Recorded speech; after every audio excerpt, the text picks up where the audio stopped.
So you've clicked on this video because you want to learn about 3D, and you might be an absolute beginner. You might have never touched a 3D modeling software, or you might have just dabbled in it a little bit.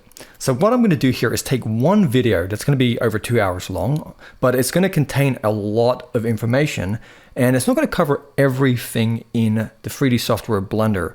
It's going to just be all the basics, the very basics, like downloading, how to get onto the computer, navigation, user interface, just the very basics, and then looking at the very basics of adding objects, editing, and we're going to work towards making a complete little character and then rendering it. That's going to include materials and lighting. And then from there, if you like it, you can always move on to more advanced tutorials or maybe some other softwares if you're not happy with Blender, which would be very unlikely because it's a really awesome free software.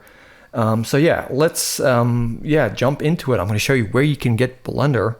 And hopefully you guys are also able to take advantage of the chapter marks. It's going to make things a lot easier for you.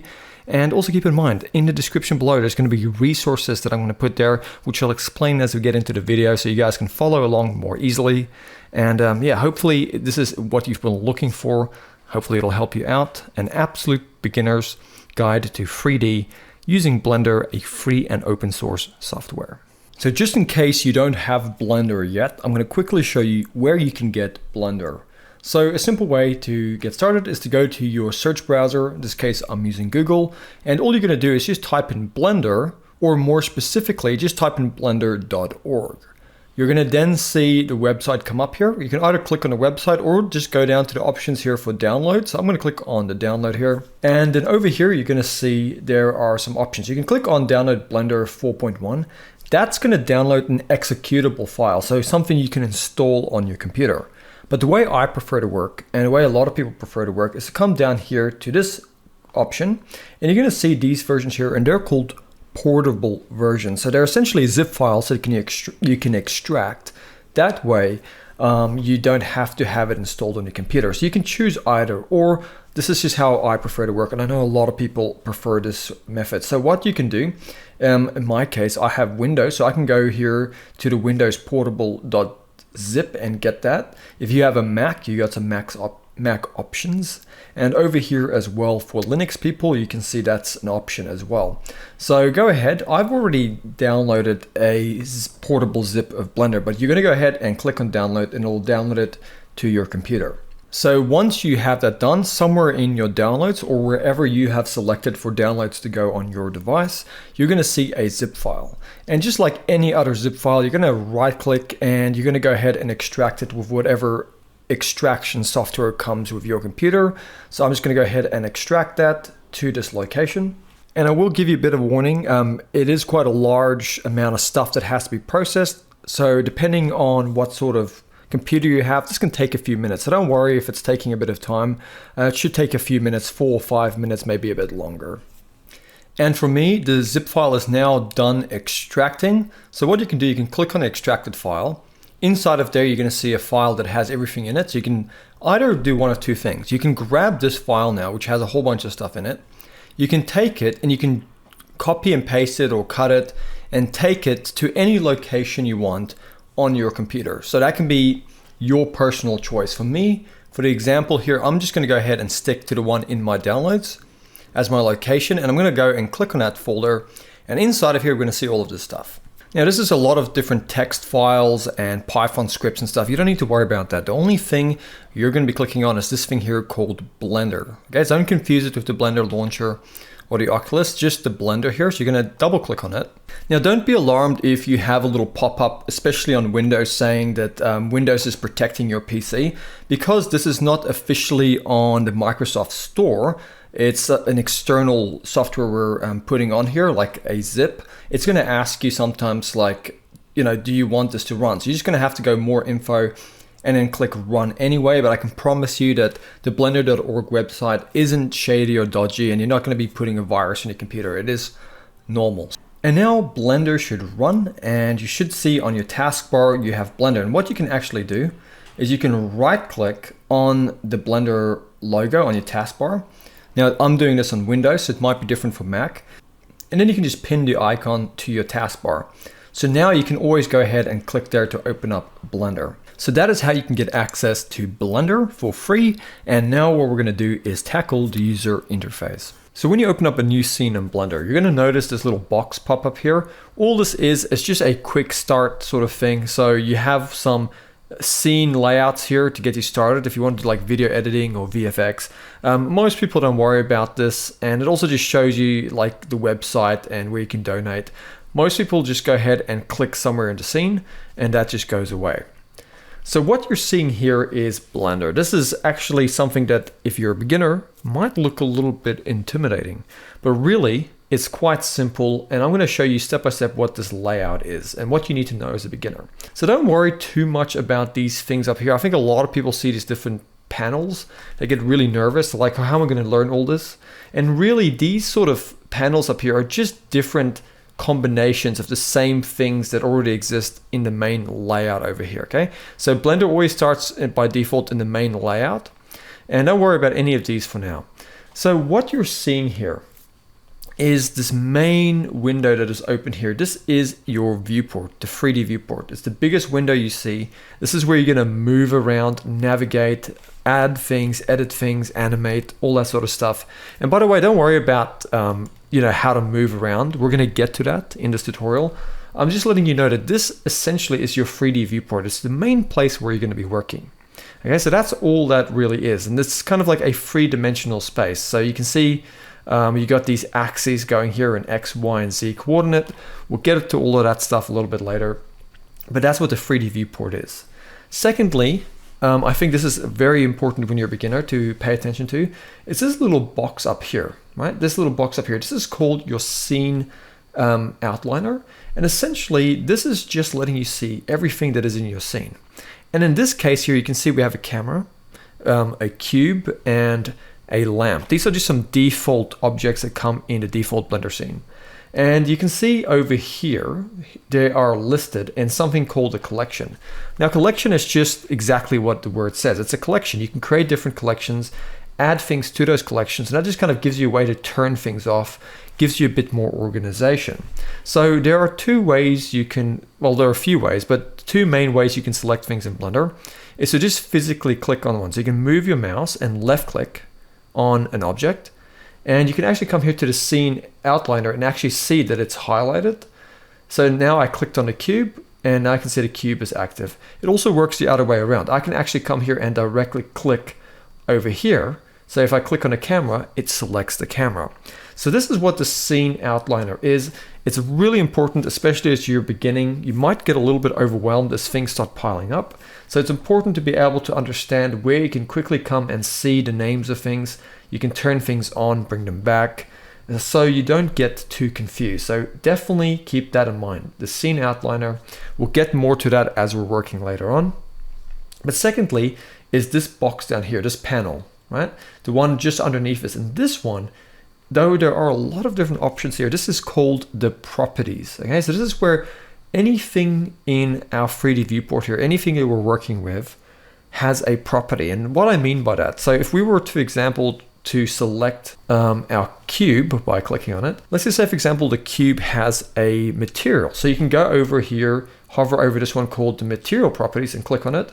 So here's where you can add materials. You can change colors. You can say how reflective you want it to be.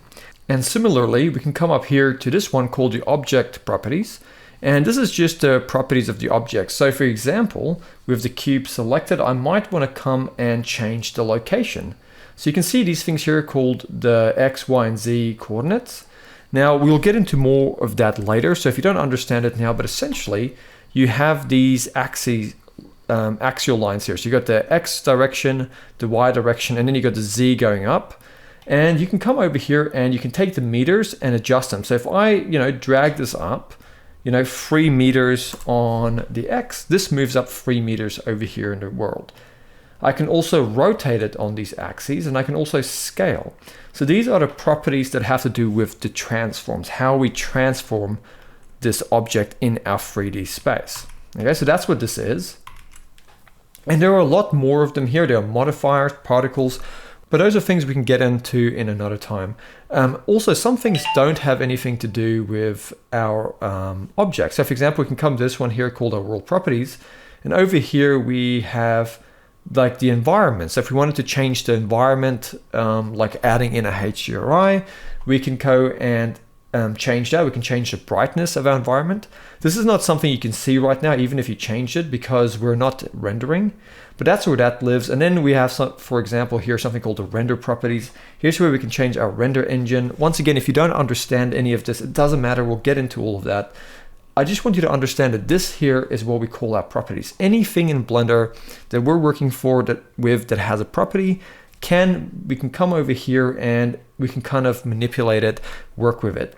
Now, some of these workspaces up here are just kind of setups that allow us to work a little bit more specifically. For example, the shading workspace up here is pretty much just an extension of the material properties here. It just gives us a node-based way of working with things. Once again, don't worry too much about that now. It's for the most part, if you're a beginner, you can get away with just staying in your main layout here and just adjusting some of the basic settings here, like color, metallic values, reflectivity, things like that. So yeah, that is really what I want to get across. And then you'll see one down here. This is the timeline, which we won't be looking at in this specific tutorial. This is more when you start getting into animation. Essentially, it just shows you the frames. So by default, you're running your animation at 24, 25 frames a second. You can come through here and you can add in keyframes. You can animate, just like you can with a lot of other softwares, like maybe Adobe Animate or something like that. But that's not something we're going to be getting into in this tutorial. The main thing I want you to understand as an absolute beginner is that this is where you're going to be working your 3D viewport here. And these things here on the side, these two panels, are just there to help you and assist you. So we'll get more into that as we continue. But in the next bit, we'll be looking at navigation. So how do you actually move around inside of the 3D viewport? So when it comes to navigation in Blender, there's one thing that I want to address right up front that's really important. If you look at a conventional keyboard, so one that is like plugged into your PC, most keyboards come with something called a number pad over to the side. So you got these numbers here that are kind of like in a cube, and then you just have the standard 1, 2, 3, and so on all the way through to 0 that you get here on the top. Now, if you have a laptop, you may not have a number pad on your laptop, in which case there's something you're going to have to do, because often we're going to be using these number pad shortcut keys, in particular 1 and 3, to go into the front and the side views. And if you don't have that, you're going to have to emulate it using the one here at the top. Okay, so if you have a number pad, don't worry about what we're about to do. If you don't have a number pad, here's what you're going to do. So we're going to go into Blender. We're going to go to Edit, Preferences, and you're going to go over to your input here. Okay, so input right over here, and you're going to go up to the keyboard and click on Emulate Number Pad. Now I already have a number pad, so there's no need for me to do that. So I'm not going to do that, but if you did, go ahead and make sure to save that preference down here and then close the preferences. Now you could use your keys at the top as a number pad, but for me, I can just use my number pad. So for example, if you press 1 on your number pad in Blender, you can go to your front orthographic view. If you press 3 on your number pad, you can go into your right orthographic view. And if you're wondering how you know where that is, you can just look here at the top and you can actually see it shows you up here in the left corner, up here at the top, what view you're in. So now we're in the right orthographic. And by the way, orthographic view just means that it doesn't have perspective. So if you hold in your middle mouse button and you move your mouse, all of a sudden you'll go back into perspective view. And perspective means exactly what it means. So I'm just going to quickly show you. If I duplicate this cube and I'm looking here from the front, this cube over here looks smaller than this cube because it's further in the background. We have perspective. But if I press 5 on my number pad, we go into user orthographics. And now it doesn't matter how far away that cube is, it'll always look the same because we have no perspective. It doesn't matter, I can move it really, really far and I can look from the front. And if I go into orthographic again by pressing 5, all of a sudden we see that. Okay, so 5 will let you go in and out of perspective and orthographic. 1 on your number pad goes into the front view, which is where we'll be working a lot in the front orthographic. So 1 on the number pad. 3 on the number pad goes into the right orthographic view, and then Control 3 goes into the left orthographic view. So holding in Control or Command and then pressing a number will do the opposite of it. So for example, if 1 on the number pad does front orthographic, holding in Control or Command and then pressing 1 on the number pad will do the opposite, which is the back orthographic. Similarly, pressing 7 on the number pad takes you to the top orthographic view, and then holding in Control or Command, as you will probably already guess, is going to take you to the bottom orthographic view. And if you haven't already noticed, I do have my keys being displayed down here in the bottom, so you can see what keys I'm pressing. Okay, so that is just the general views in Blender, and I hope that you guys are able to understand the concept of using the number pad over here. And if anybody is curious, if you didn't want to do it that way, you could just go up here to View, and you can go down to Viewport and just change it over here if you want to. But honestly, learning those shortcuts is honestly going to save you a ton of time. Okay, so that's one thing. That's how you go into different views. What about if you want to actually move around with the mouse? And that's really simple. If you wanted to pan around something, you just hold in the middle mouse button on your mouse, and you just move your mouse. And you can move around like this, rotating around. Okay, so that's just middle mouse button and move your mouse. If you want to pan side to side, you just hold in Shift on your keyboard, then click the middle mouse button and then move your mouse, holding it in. So Shift, middle mouse button, pan side to side. And if you want to zoom in or out, you can just roll your middle mouse button backwards or roll it forward. And this is a very simple way, and this is what I do most of the time. But there's another option. You can just hold in Control or Command and hold in your middle mouse button and then just move the mouse to zoom back or forward. But honestly, it's just easier to remember rolling forward and rolling back with your mouse. Shift, middle mouse button to move side to side. Just a quick recap. And just holding in the middle mouse button by itself and moving the mouse to rotate around. So navigation in Blender is super, super easy. So now that we have that out of the way, let's just look at how to move objects around in Blender, because you're probably wondering, how do I grab something and move it around into 3D space? So a very simple and intuitive object to start with is the default cube. So go ahead and left click on default cube that comes in the standard scene. Or you can just, like I said, once again, if you want to select an object, just come up here and click on it in the outliner. Once it is active, and by the way, active can be indicated by seeing the orange outline, so you know it is selected.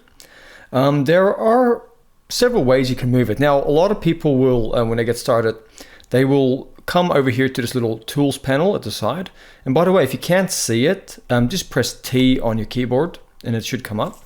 And they'll come here and click on the move tool, and then you'll see these little arrows. And it's super intuitive because all you have to do is left click on the arrow and you can drag it. So if I click here on the red arrow, it goes side to side. Now, why is it only going on the red axis here? And that is because if you look up here, you can see that's the X axis. Remember I told you earlier about the properties panel? Let's just go to the properties here. You can see now when I moved it, you can see here on this X location, it is now moved 1.6 meters here to the positive. And if I move it past the middle and this way, you can see it now goes into the negative. So this is just our coordinate system for the location. Likewise, I can come here to the Z and then it goes up in the positives. If I take it down into the negatives below 0, you can see it sits below this floor grid over here. And just as a matter of note, if you go up here to this thing here called the overlays, you can actually come here to the axes and you can enable the Z if you wanted to see that blue line. Just so you can better understand it. Usually I wouldn't recommend you have that in the scene, but it's just as a beginner, it makes things a little bit more intuitive for us at the moment. So now that is our coordinate there. Now there's something else we can look at over here. That is the rotation. So just like we just moved this thing over here on the X, you can come over here and rotate it, for example, maybe on the X or the Y. Likewise, if you wanted to do it with the tool over here, you can click on the rotate tool and rotate it that way by clicking on the axis. But honestly, I would not recommend you ever use these tools over here. It really is easier just to use the shortcuts. It's the same with the scale here. You can scale it as well. But in reality, the easiest way to deal with it is just use the shortcut. So if you want to move an object, you can press G on your keyboard and then move your mouse and then just left click to place it. Okay. If you wanted to scale something, you can press S, and that way you can scale it. And if you wanted to rotate something, you can press R and you can rotate it, right? But that's all good. What if you wanted to use the shortcut, for example, like G and move it, but you didn't want to just move it anywhere. You wanted to constrain it to one of these axes over here. In which case you'll press G and you'll follow it with typing X. So if you press G and X, it'll move it on the X. If you press G and Z, it'll move it on the Z component. And if you press G and Y, it'll do it on the Y. And likewise, the same works with rotation. If you press R and you follow it with X, for example, it'll rotate on the X. If you press R and you follow it with Y, it'll do the same. And need I explain, it's the exact same with the scale. The exact same principle applies. If you want to scale it, you can press S and then press Z and then scale it along the Z. Now, one thing you're going to notice is it's currently scaling up on the Z axis in our world coordinate system. So in other words, it's looking at the environment and scaling that way. Now, there are two ways we can scale something or move something in Blender. I'm not going to address it here. It'll make more sense as we get into the tutorial, but objects also have something called a local space. So for example, if I press G and then I press Z twice, it'll move it along its local Z axis. So if I go G double Z, now it's actually going to go with the local coordinate, not the actual global coordinate. So don't worry if you don't understand it. Don't like click out and like say this is too confusing. Believe me, it'll make sense as we get on with things. But that is just the basics of moving something in Blender. Definitely get familiar with G, R, and S. Okay, so that is moving objects in Blender. And as far as the editing goes, like how do we edit things, how do we add in more objects, that's what you're going to be learning now as we're going to jump into a already set up blend file with some reference images. And we're going to go through the absolute basics of modeling and making something, editing the actual mesh and working with some basic modifiers and things like that. So that's what we're going to do from here on. So strap in and let's have some fun. So to make things easier for you, I already have a blend file that I've set up with some reference images of this character that I created. So what you can do is go into the description below. There's going to be a link to my Pixar 3D Gumroad. And it'll take you to this one here. Now there is a price here, but all you have to do is put in 0 and you can download this for $0. So I wish it had a setting on Gumroad where you can just put free and you just click got it, but you just have to put in a price of 0. So it'll go down to 0. That way it is free for anybody who wants it. You don't have to pay, but if you did want to put in something more, you know, a few bucks, that's up to you, and I do appreciate that. So go ahead and download that. What you're going to be getting is this starter file called Low Poly Girl. You can just go ahead and extract that zip file like any other zip file. Inside of there, you're going to have a starter file, okay? And when you run that, this is what you're going to see. Okay, this is the blend file, and what we have here is a reference collection that I've already added, and it just has these two sheets here, and I've gone ahead and turned off the selection for this layer. So when we're working here, we're trying to select the cube and things we're working with, we don't accidentally select the background. Okay, so you can see here we have our main collection, and in there is a cube. So you can go ahead and click on a cube, or you can just left click here on a cube, and the cube is the object we're going to get started with modeling our low poly character here. Now in the previous bits that we've just looked at, we've looked at the very basics of Blender. So now we're going to build on that. We've already looked at the idea of navigating and moving the object, but now we need to look at editing. And before we look at editing the mesh, there's something I want to talk to you about first. So with this cube selected, you're going to go up here to this thing here called the overlays. And you come to the drop down, and you're going to make sure that this little thing called origins is ticked. We want to be able to see this little orange dot in the middle. So I don't know if you can see it on the screen, but there's a little orange dot in the middle of the cube. And this is called our origin point. In fact, when we actually go G to move something, or R to rotate something, it's happening around that origin point. Let me demonstrate. So follow along with me here. Let's just go into our front orthographic view by pressing 1 on our number pad.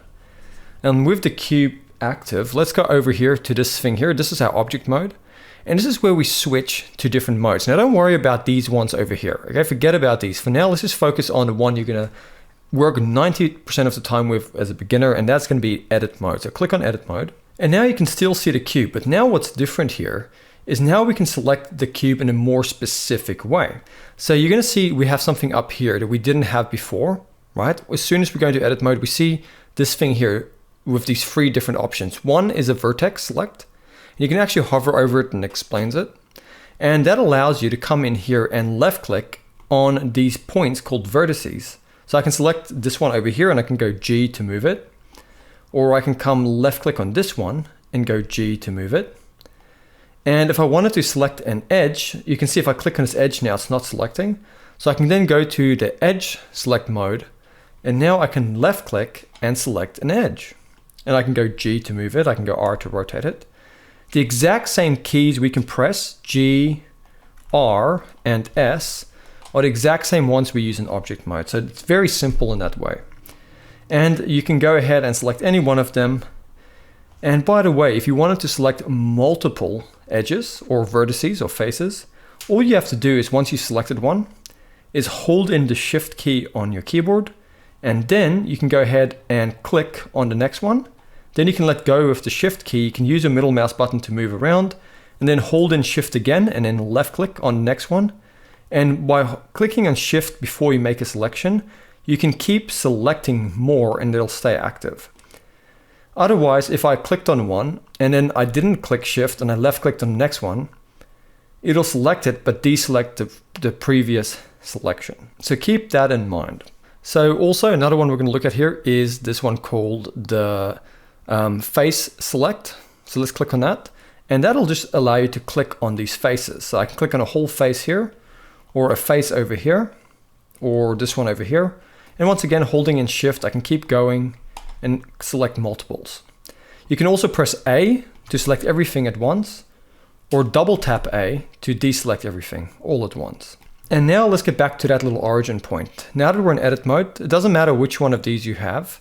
Let's just press A to select the whole thing. And in our front orthographic view, remember, press 1 on your number pad to go into the front. You're going to press G, and let's just move this over to the side. And now you can see this origin point is sitting more in the corner here of the cube. So now if we go into our object mode, and we go into our front view, and we go R to rotate, now you can see it's not rotating the cube from the middle anymore. It's now happening from the origin point. And the reason this matters is, as we're modeling, we want this origin point to be in the center of our character. So when we use a modifier, which we're going to get to in a second, it allows us to work on one side and it'll mirror it over automatically to the other side. So what do I mean by that? So let me explain. So let's make sure our cube is active. Let's just go back up here. And by the way, I don't know if you guys noticed, I went back into object mode before, but yeah. Let's just go back into edit mode. And just so you know, the way I previously went back into object mode is just by coming back here and going back into object mode. I'm sorry if I didn't explain that. I think I might have missed that. But make sure at the moment that this mode here is set to edit mode. And now let's just come with this, press A to make sure it's all selected. We're going to go G and move it over to this side. So now you can see this little origin dot point is in the middle of the character, but the cube is over on this side here, floating on this side. Now we can go over here to our modifiers. We can go to add modifier and we can go search and we can type in M-I-R, and you're going to see here is an option called generate mirror. And if we click on that, all of a sudden another cube appears here. And inside of edit mode, you can't actually come and select this cube here because it's just being generated. It's not actually editable mesh. The only way that can become editable is if we apply it, which is something we'll get to later. But for now, all you need to know now, anything we do on this side mirrors on the other side. So what we're going to do for now is with our cube over to the side, we're actually going to select the face here in the middle. And we're going to press X. And then X is going to show us all of these different options for deletion. And we're going to go down and delete this one because it's a face. So we want to delete the face. And now you can see it's hollow on the inside. So now, if we come here and enable clipping, okay, and you can see by default that the mirror is set to the X-axis. It means that it's mirroring along this red X-axis. So now with clipping enabled, we can press A to make sure it's active. We can go G and X and move this along the X and join them together and then left click. And now if we go G and X and try and move it away, you can see they're fused. And the reason they're fused is because we have clipping enabled. So now I'll just try it out. G, X, and move it, and you can see it sticks together. Okay, if we turn off clipping and we go G, X, you can see that happens. So make sure that we have clipping enabled so that when we move these together, they're fused. And just by the way, if you tried out the Y axis here, you can go G, Y, and move this forward, and you can see it mirrors on the Y axis. Similarly, you can do it on the Z. So if we go G, Z, move it up, you can see it's mirroring here, but we don't want these two enabled. We just want to be mirroring our character here on the X axis. Okay, so now we have it perfectly set up because our origin point is in the middle of our character. It's mirroring exactly where we want. So I know I'm explaining this a bit slow, but this is from an absolute beginner's perspective. So I want to make sure you understand this. So now let's make sure, now that we're in edit mode and we have this all set up. By the way, you're probably wondering, how am I seeing through the cube here? And that's really interesting. If you press Z on your keyboard, you can actually go to these different modes here, and one of them is solid. And the solid mode is the one you've been seeing most of the time. So you can't see through that. But if you press Z, you can go into wireframe by clicking on it. And now you can see through, and you can see the wireframe. Another option is, let's just quickly press Z and let's just go and make it solid. Another option that we have is to actually come up here and hover over this thing called X-ray, and let's just click on that. And now we can actually see through. So this gives us the best of both worlds, and that's what we're going to be working with. So let's make sure that is enabled, the Z toggle. We're in edit mode and we've pressed A to make sure all of this is active. We're going to go G and just move it in our front orthographic till it kind of becomes narrow like this. So kind of from here to here. So it's the bottom width of the body. And then we're going to click and drag in our front view. And that should actually select this top face. So in our front view, we're going to go G and Z and move that down. And let's move that roughly to where the bottom of the neck is. And let's click and drag and select this front face, this one over here, and go G, Z, and move that up to the bottom of the skirt. Or actually, let's just go to the bottom of the shirt here, there where it's tucked in. And now you can see that this is looking a lot more closer to the shape. But if we actually press 3 on a number pad to go into the right orthographic view, we can now see that it's too long. So what we're going to do is you can either press A to select everything, or just click and drag to select everything. And then you're going to go S, and you're going to go Y, and you're going to scale it down on the Y till it's roughly about here, and then you're going to left click. And now let's go over to our vertex select option. Now we can click and drag in the right view and select these verts over here. And we're going to go G and just move them back into here. And let's click and drag these ones now. And now they're selected, and let's go G and move them up and over here. So now what you can see, if we hit the middle mouse button and just move around, you can see we now have the rough shape of the body starting. And now we're going to just keep refining this shape. So let's press 1 to go into our front orthographic. And we now want a little bit more to work with here. So what we can do is we're going to hover over with our cursor over one of these edges. And you're going to press Control R or Command R on your keyboard. And when you hover over, you can see a yellow line appear. And what you can do is you can roll your middle mouse button, and that'll add in more of these segments.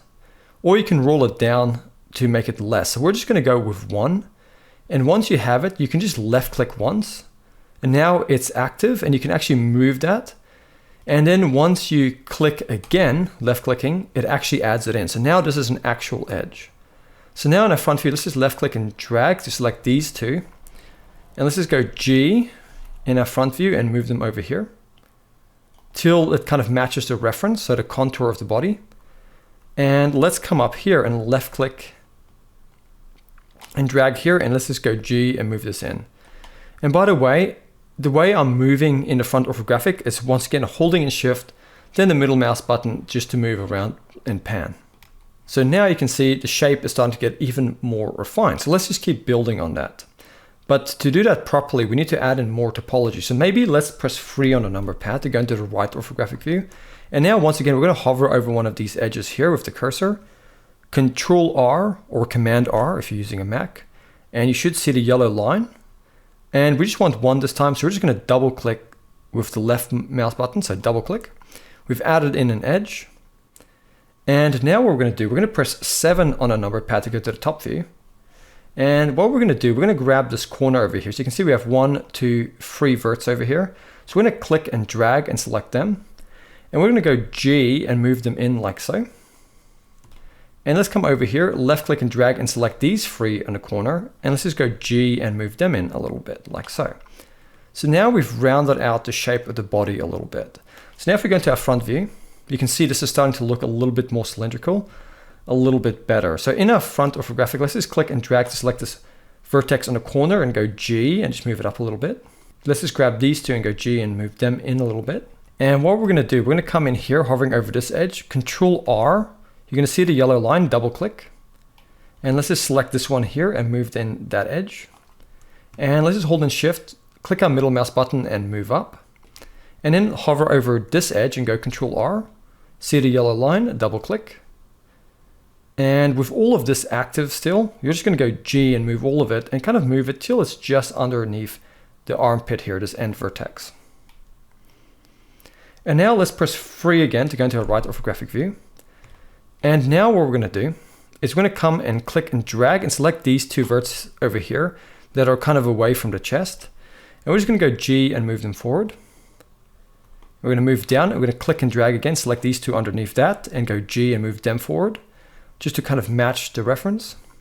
And then we're going to come here to the back. We're going to left click and drag, and anywhere where we need to move it out a little bit to match the reference, we're going to go ahead and do that. So let's just maybe come over here and select this one here and just go G, move it down a bit.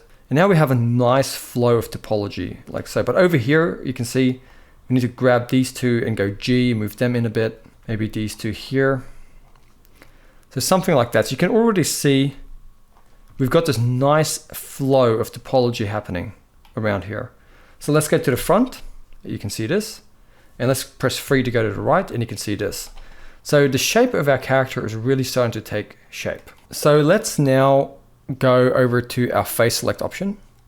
And let's just go to our right orthographic view. And at the moment, we want to make the arm coming out here. So let's left click in our right orthographic view on this edge or face. We've got our face select option up here. And holding in Shift, let's just select this face. So you can see we have these 2 faces right over here where the shoulder is going to be. And they should be surrounded by these 4 faces that flow around like so. And what we're going to do, we're going to go into our front orthographic view while they're still selected. And then we're going to go in our front view, we're going to go E to extrude out this much and then left click once. And with them still active in our front orthographic, we're just going to go R. We're going to press R and rotate till we have something like this, and then left click. And then we're going to go G and just move this down just a little bit like so, and then left click.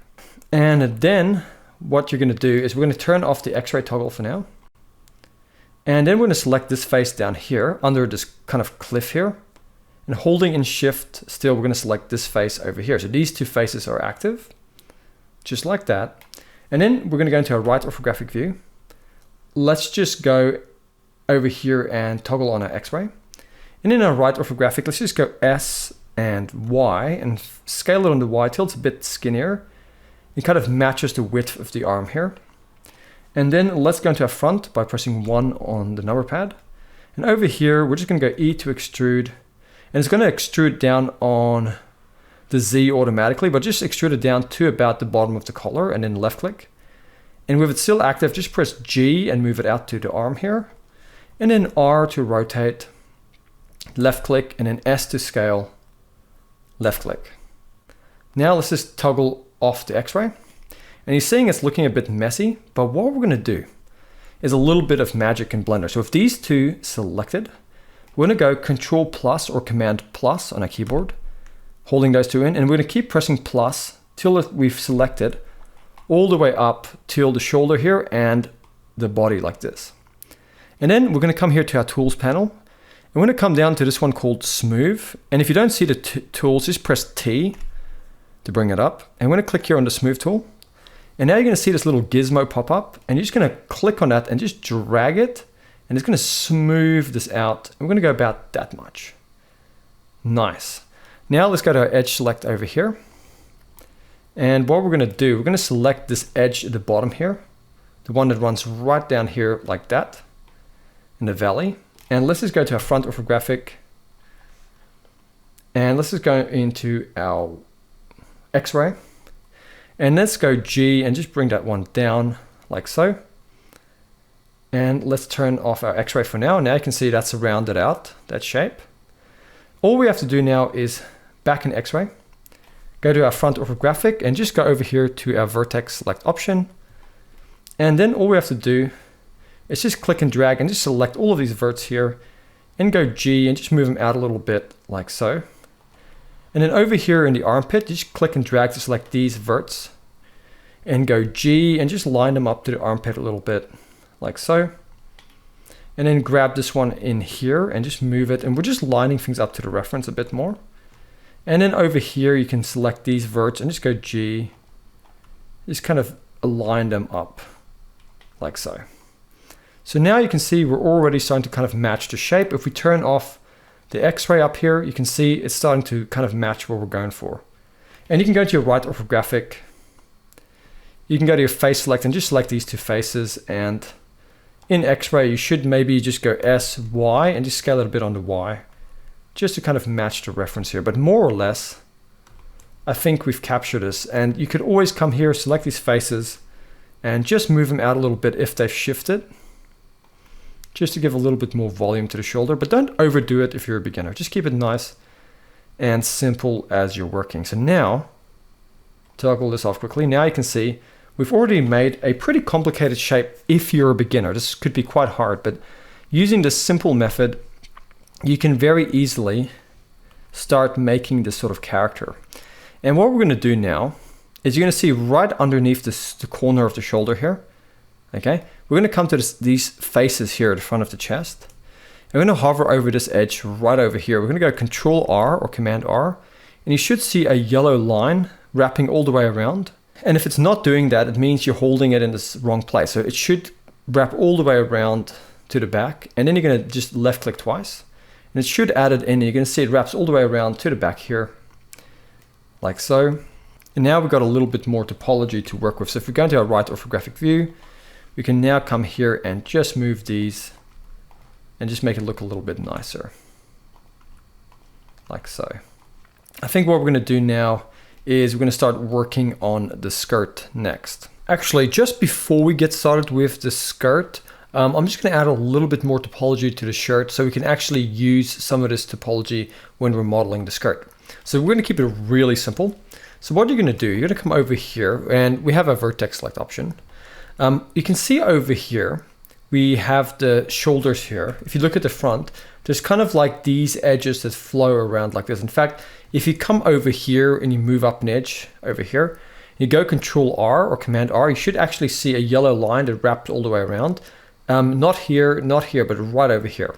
Okay, so like this, Control R, and you can see it loops all the way around.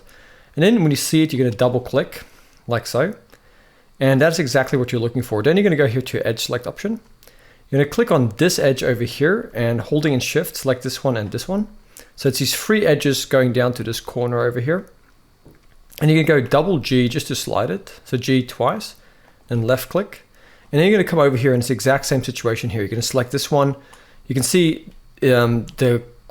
follow this edge here, right? Coming over here. You're going to come down where these two kind of join together over here. So you're going to select this one, and this one. Right there. And you're going to go double G and slide that just to round it out. And then you're going to go to vertex select this vertex and go double G just to slide it in like that. And then grab this one, double G, just slide that a bit. And then all we have to do is select this vertex here in the armpit and holding in shift, select this one down here, these two, and just go G twice, so double tap G just to move it in. So if you double tap G, you can slide the edge and then grab these two back here. So come to the back here and select this one and then double G and just slide them in slightly. And then come here to the front, hover over this edge, Control R, double click, add in an edge over here.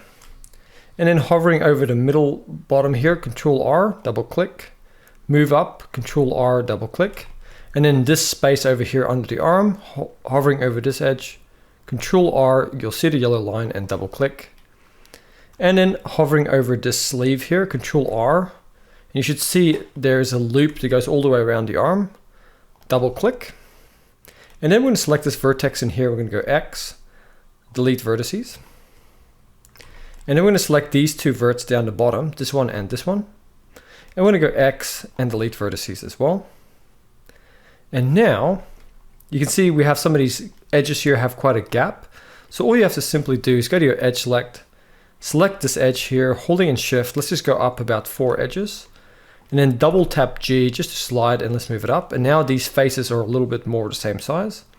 And you can come over here at the back, left click here, holding in shift, just keep going up to about here. Double tap G and slide these 4 in like so. And now let's go to our front view. We're going to press A to select everything. Let's go over here to our smooth tool and then just click on a little gizmo and just slightly smooth it out. And then we're going to go to our vertex select option. Let's just go over here and enable this thing here called proportional editing. And that enables us to just select a single vertex. And then we can just press G. And you can see a lot of it moves along. But if you roll the middle mouse button, you can increase or decrease the amount that goes along. So in this case, let's just go G and then roll the middle mouse button till we just get about this much influence. And let's just move this down to about here. And let's just come up here to where the shoulders are. Maybe grab one here at the top and go G and just slightly move it up. And we're just slightly adjusting this just to kind of match our reference. If you have to, you can go back into the X-ray and then just select this and go G. If you have too much influence, just roll the middle mouse button down to decrease the influence and just keep it really, really simple. Just something like this. Doesn't have to be exactly like the way I've got it, but just more or less, this is what we're looking for. And let's go into our right orthographic view by pressing 3 on the number pad. And then over here, we can kind of try and just make it follow the reference a little bit. Like so. Try not to overthink it, like I said. Just keep it really simple. Like so. Just kind of following the contours like that. And now we have that. Pretty cool. You can go into your top orthographic view. And if you want, you can kind of grab some of these verts over here and go G and just kind of move them out a little bit so it's not as square looking. But that's optional. You don't have to go too crazy. So just something like that. And now that's looking a lot better. So let's just turn off the X-ray, turn off proportional editing.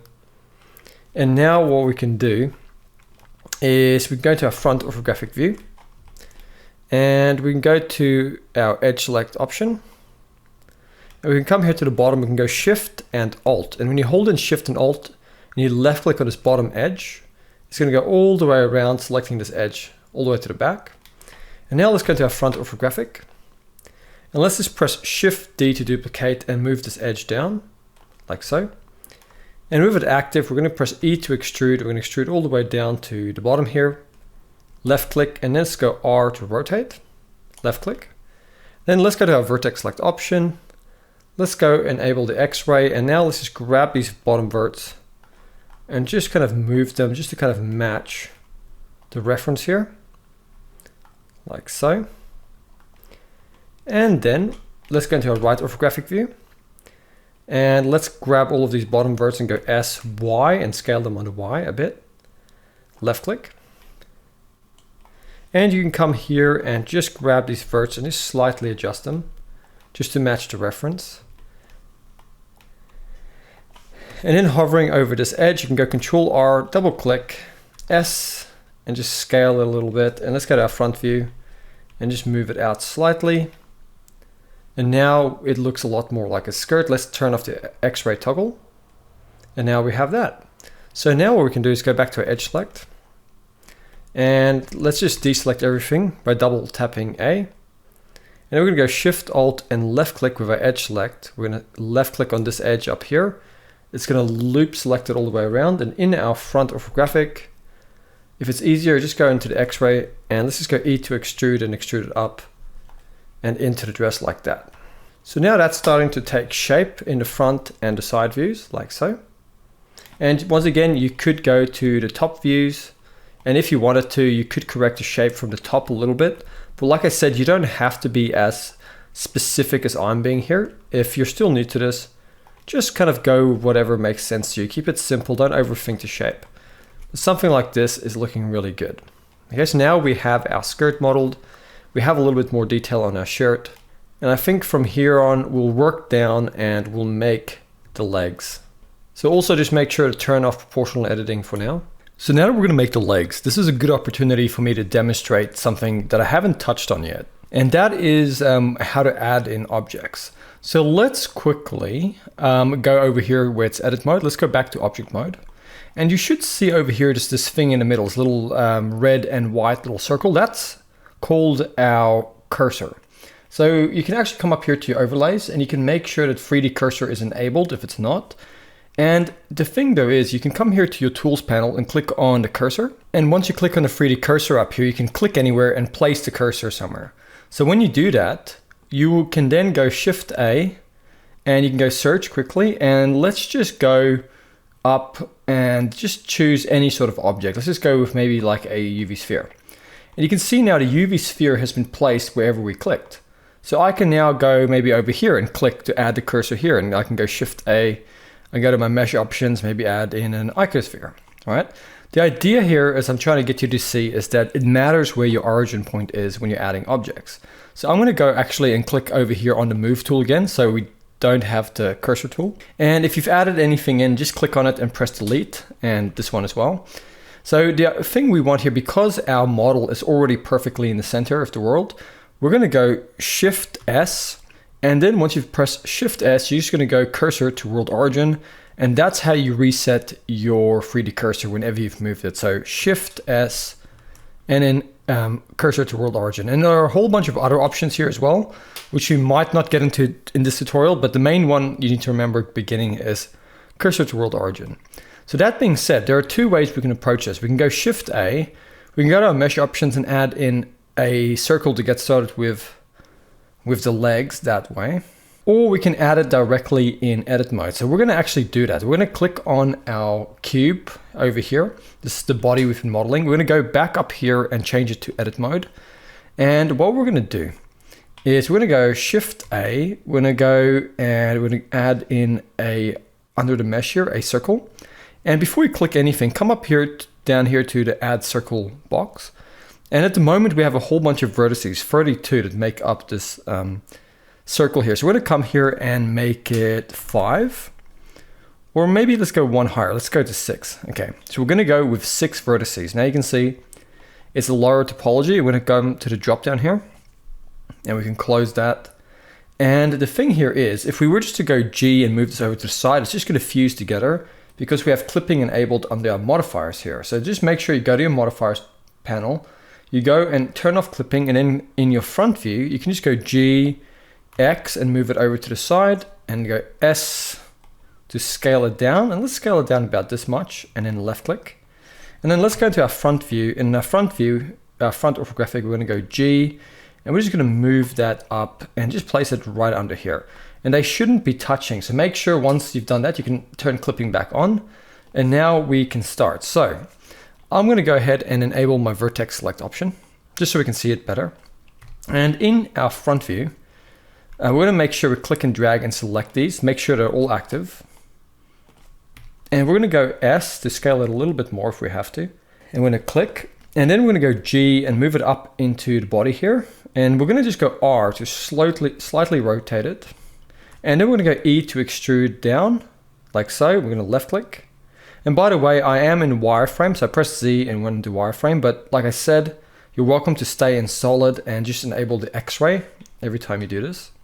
So I'll just go with X-ray for now. And we're just gonna go R to rotate that, S to scale it, just to line that up. And now let's go into our right orthographic view by pressing 3 on the number pad. And with these bottom verts still active, we're just gonna go G to move them back. We're gonna go S, Y, and just flatten them a little bit on the Y. And let's come in here and go Shift Alt, holding that in, and just left click on one of these edges at the top, just to loop select the top edges.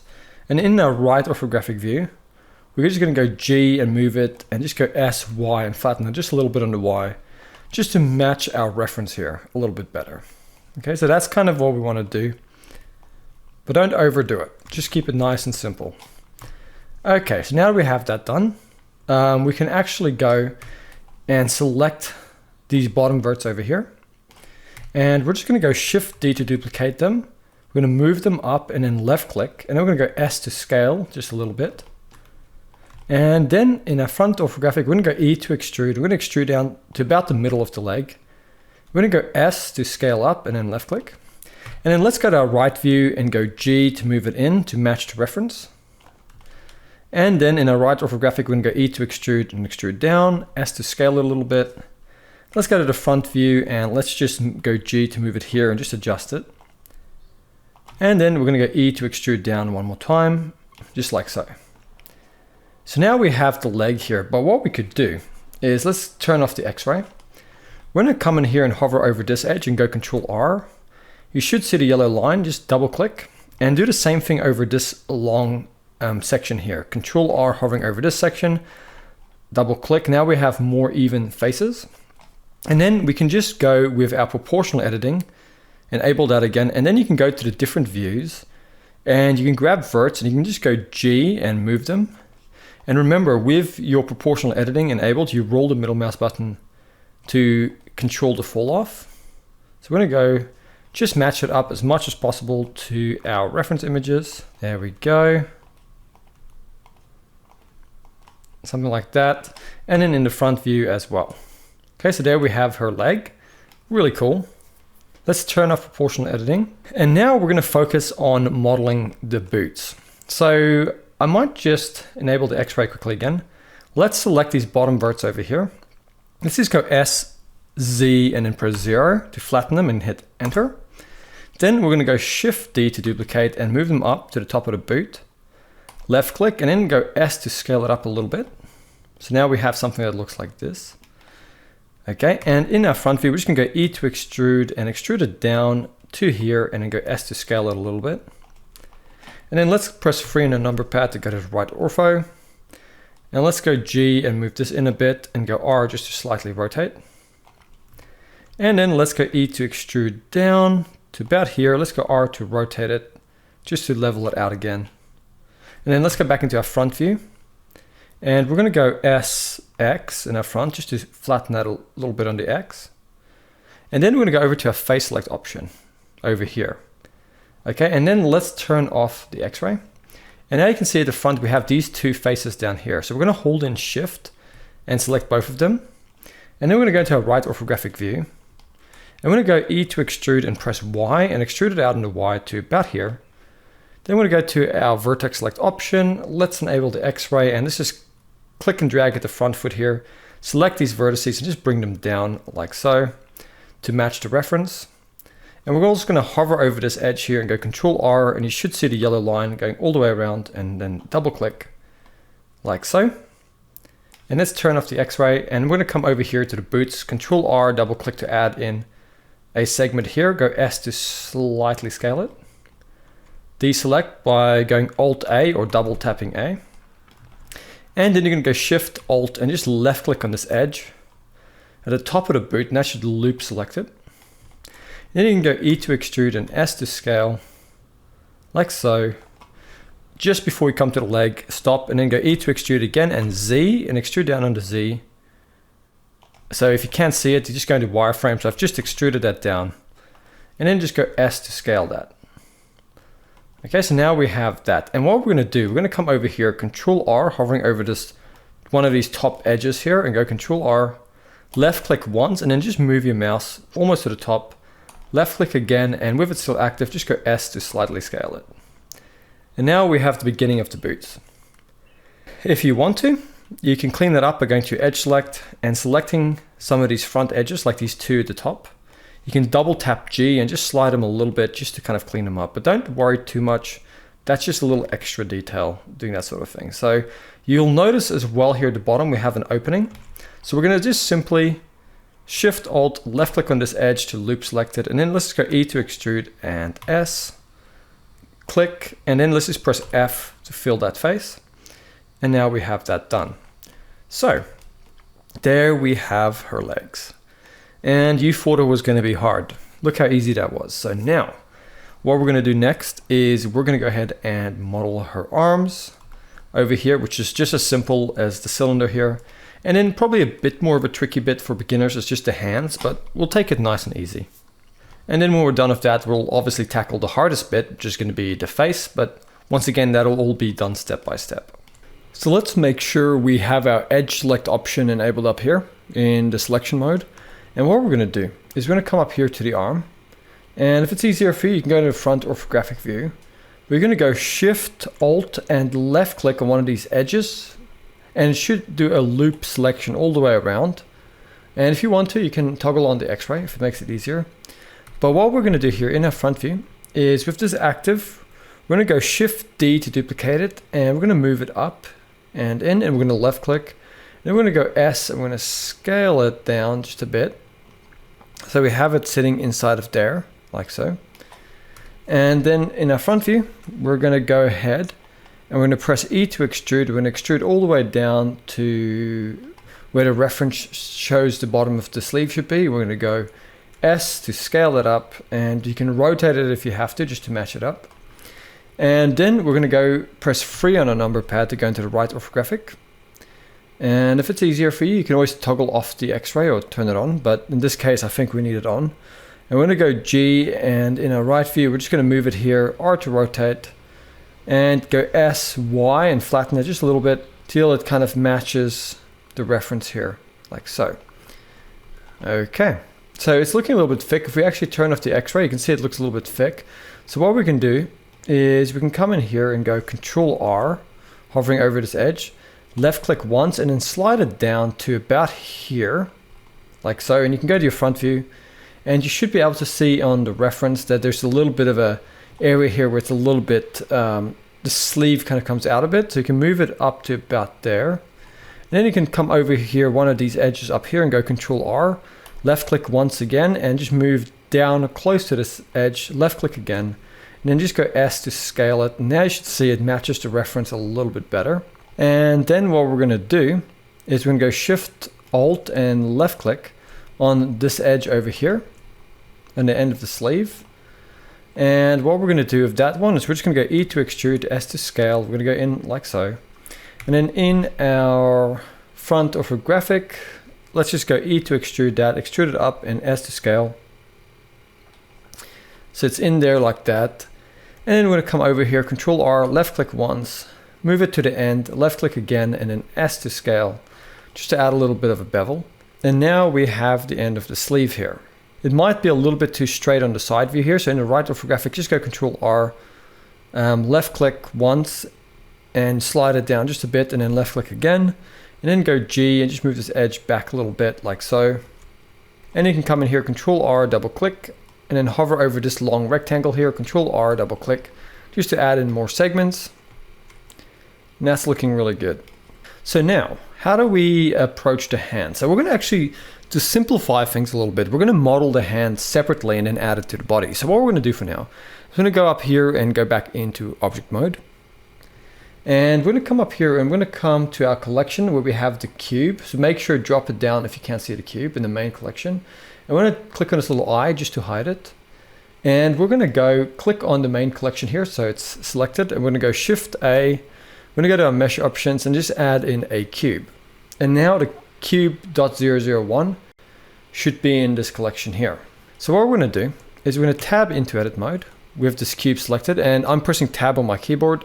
If you don't want to use tab, once again, you can just come up here and change it from object mode to edit mode. And then with this cube selected, make sure you press A to select everything. You're going to go S, Z, and flatten it on the Z, like so, till it's about this flat. And don't worry about the size of it yet, we're just modeling the hand. And then what we're going to do, we're going to come into our right view here, like so. And we're going to come in here, Control R. You're going to see the yellow line, and we're going to roll the middle mouse button until we get 3 of these yellow lines. And we're going to double click. And now we're going to have 4 segments here, okay? Because we've got 3 of these lines in the middle. So we've got, if we go to our face select here, we've got 1, 2, 3, 4 faces. And then we're going to come over here, over on this end, we're going to go Control R, hovering over this edge. And you're going to see the yellow line. You're going to left click once, and you're going to just slide it up to about here and then left click again. Then you're going to go to your face select option. You're going to select this face here. And you're just going to go E to extrude and extrude it out, and then left click about here. And then what you're going to do is you're going to go to your vertex select option. Let's go to our X-ray toggle and let's press 7 to go into our top orthographic. And we're going to select all of these faces over here. In the top view, we're going to go S, Y, and flatten them on the Y, and we're going to go G and move them back a bit.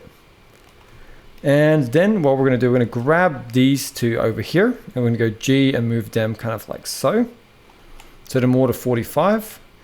And what we're going to do now is we're going to go to our face select again. And now what we can do is we can select these 4 faces here. So I'm holding in shift, and they're going to be the 4 main fingers. So what we're going to do, if we just press extrude, it'll just all be one chunky block. So what we need to do, with these 4 active, we need to press F3 on our keyboard and type in extrude. Okay, so extrude, and there should be an option here for individual faces. So extrude individual faces, and you're going to go ahead and click on it. And then you can just move your mouse and go out a little bit and then left click. And then with those still active, come over here to your transform pivot and go individual origins. So now if you press S to scale, they'll all scale individually like so. So we're going to scale them just a bit and then left click. And then what we're going to do is we're going to go E to extrude with them all still active. We're going to go out to about here, left click, and then S to scale. And then E to extrude again, left click, and then S to scale like so. And then we're going to select this face over here. We're going to go back to our pivot transform up here and change it back to median point. So median point will just scale everything towards a common center. So we're going to just select this face over here. We're going to go to our top orthographic view by pressing 7 on the number pad. And we're going to go E to extrude out to about here, left click, and then S to scale. And we might just go G to move it, R to rotate it, just to kind of make it look like a hand. And then we're going to come over here, Control R, hovering over this edge, double click. There we go. And we can also come over here to our face select and just select these faces over here, these 5 faces, and go X and delete those faces.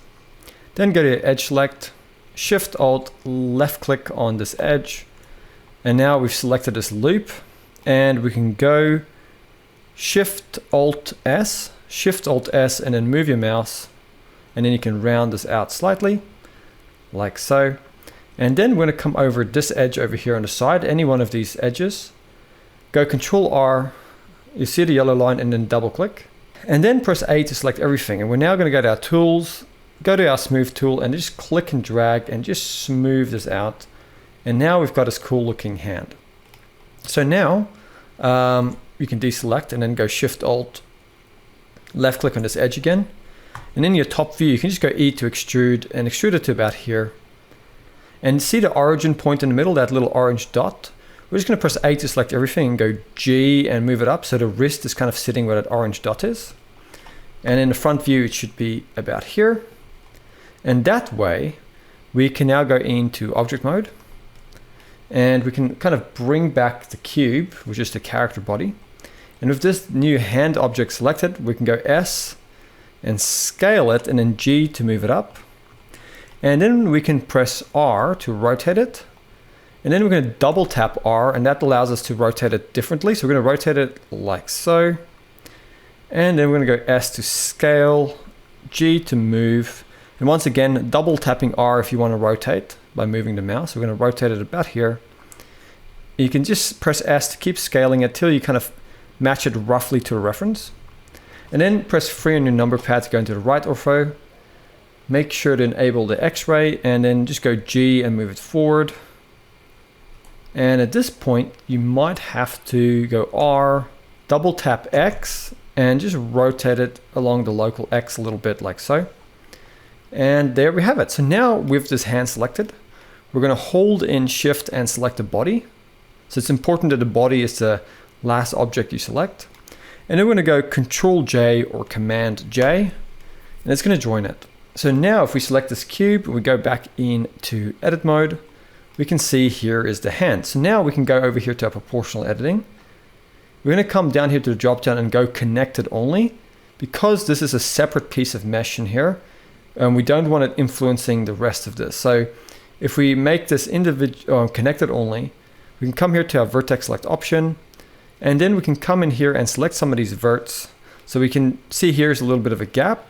You can just go G and move it, rolling your middle mouse button to control the fall off. And at this point, you can kind of style the hand as much as you want. You don't have to go exactly like I'm doing it. So I'm just adding a little bit of bend to the fingers, but you can leave the hands just as they are if it's easier for you. But for me, I like to just adjust some of the fingers just a little bit, so some are longer than others. So it just looks a little bit more natural. But yeah, you guys kind of get the idea here. I'm just keeping it as simple as possible. You don't have to correct things too much if you're just a beginner. Just keep it as simple as you'd like to keep it at first. And I might just come here to the front quickly and just grab these verts. I'm grabbing a vert, going G to move it. Grab this one, G to move it. Rolling the middle mouse button to control the fall off. And I'm just really simply just adjusting the shape of the hand. Like I said, completely up to you how much you want to mess around with the hands. But now we have the arms done. I think that was a bit of a tricky bit if you're a beginner, but that's how we can make some simple low poly hands. And now we can jump into modeling the neck and the head.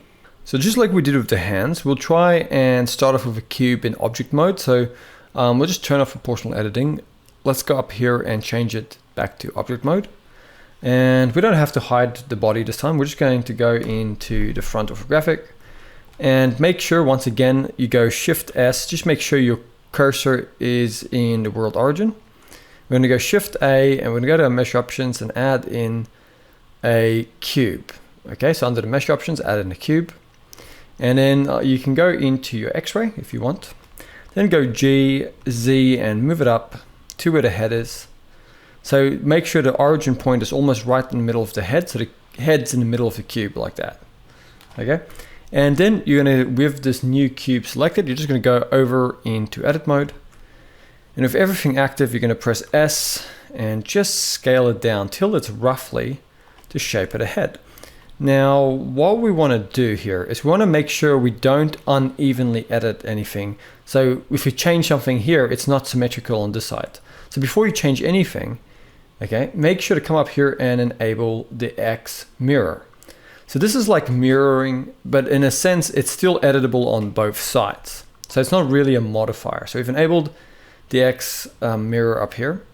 And we're going to now press A to select our cube. And what we can do, we can right click and we can actually go subdivide. Okay, and then we're going to go down here to the subdivide tab. And then we can increase the number of cuts. So let's go 2.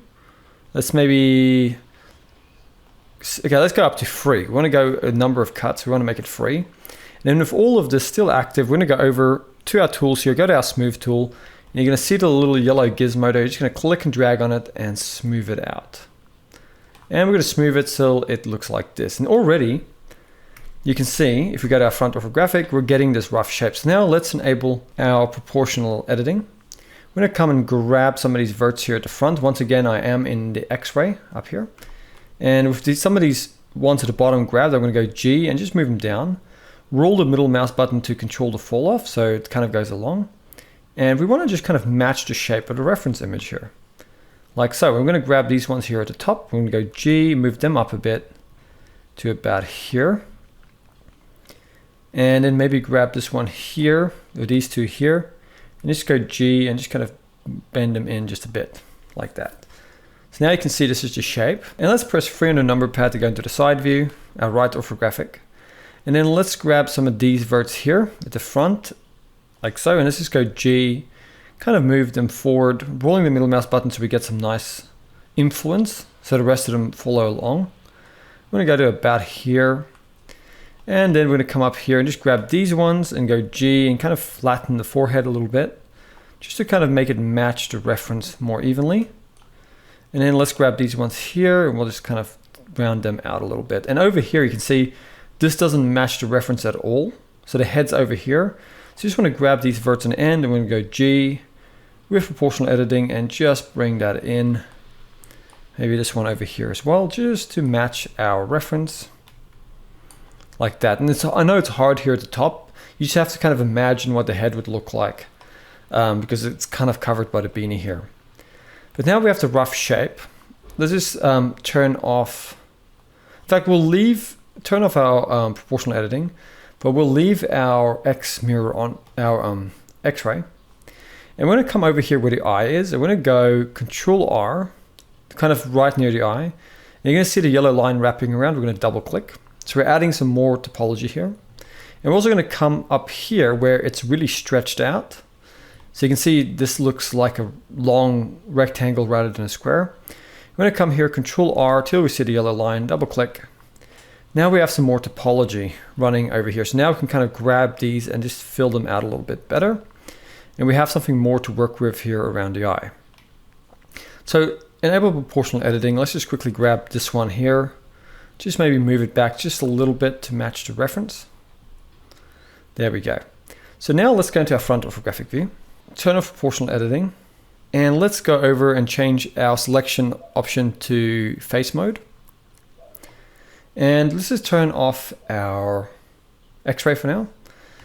And we want to kind of select some faces here near the eye. So the eye sits round about here, and you can kind of check that out by toggling on and off the X-ray.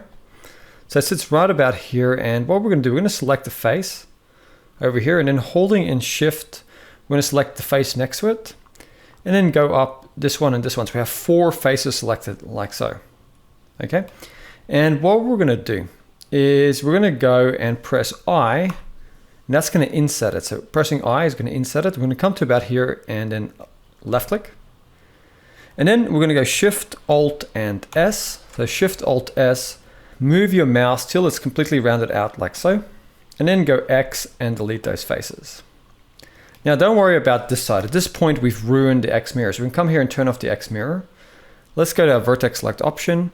And we want to come and select half of these verts here. So we're going to come, just make sure we're in X-ray. We're going to select half of these like so.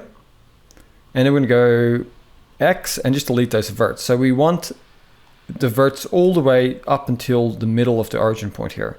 So we've got exactly half the head left like so. And then we can go over into our object mode.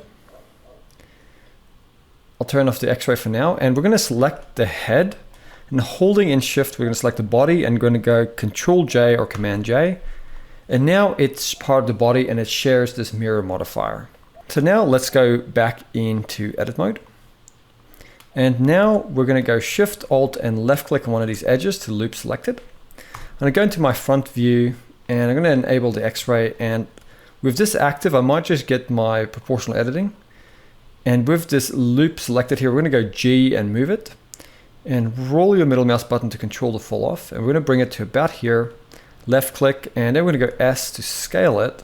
And I'm going to roll my proportional editing really small, so we've got a small amount of influence. Like so, and I'm going to left click, and then let's just grab these verts here around the eye, and let's just grab them and just neatly kind of make them a little bit more evenly spaced around the eye. So just this opening we just created. So you can see now our edge flow is a little bit better, like so. And we've just go Shift Alt, left click on this edge again, just to make sure it's selected, and go to your right orthographic view. And in the right orthographic view, we're going to go G and move it back till it matches the eye over here, like so. And I'm going to just turn off the X-ray. And I'm going to grab this one over here. I'm going to move that back as well, and maybe some of these verts here, just to kind of clean it up just a little bit, like so. And then we can grab these verts over here, move this forward a little bit, just kind of match the reference for the opening of the eye here, like so.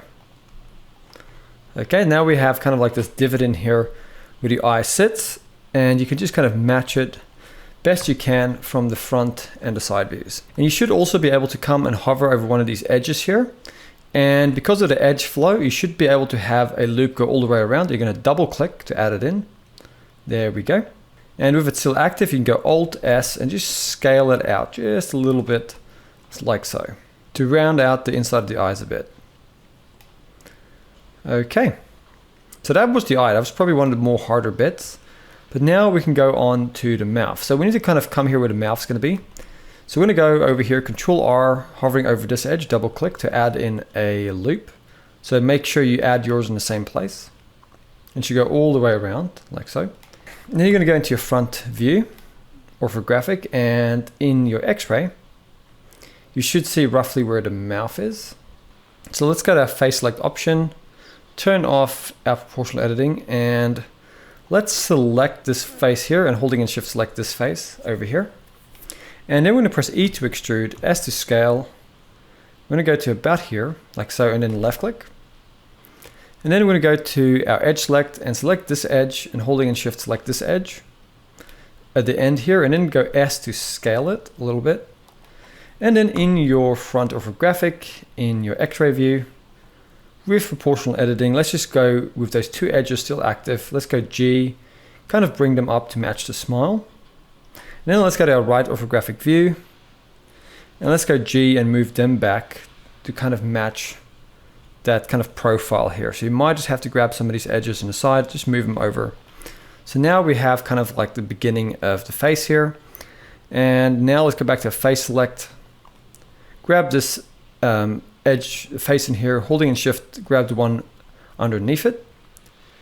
And what we're going to do is we're going to go E to extrude and extrude it in like so. And then we're going to go X and we're going to delete those faces.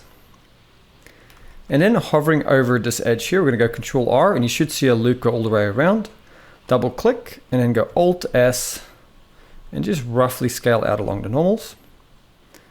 And then we're going to come hovering over this long edge here, Control R, you should see a yellow line, double click. That makes a loop go around like so. And we can come in here over this one, Control R, double click, add in a loop over here. And now with proportional editing, we can come to our front view and just adjust this a little bit. I'm going to use proportional editing, like so. And I'm going to grab the mouth here and just shape it a little bit better, tucking the lips under here like so. Just kind of shaping it a little bit more like that. And now we have a nice smiling face. Okay, so I know that might have been tricky for beginners, but on the end of the day, it's just one of those things you're going to have to learn and practice. So now we've got a smiling mouth. You can see over here, some of these edges are a bit stretched, so we can select this one and this one. Double tap G just to slide them up, just to make the squares a bit more even. Maybe these two over here, slide them up a bit. And I think that's enough for now. So maybe just select any edge on here and go Control L, just to select the whole head mesh, and then go to your smooth tool and just click on a little gizmo and just slightly smooth it out. Okay, so before we go any further, let's go back into object mode. Let's go into our front orthographic. Let's go Shift A and let's go to our mesh options and add in a UV sphere.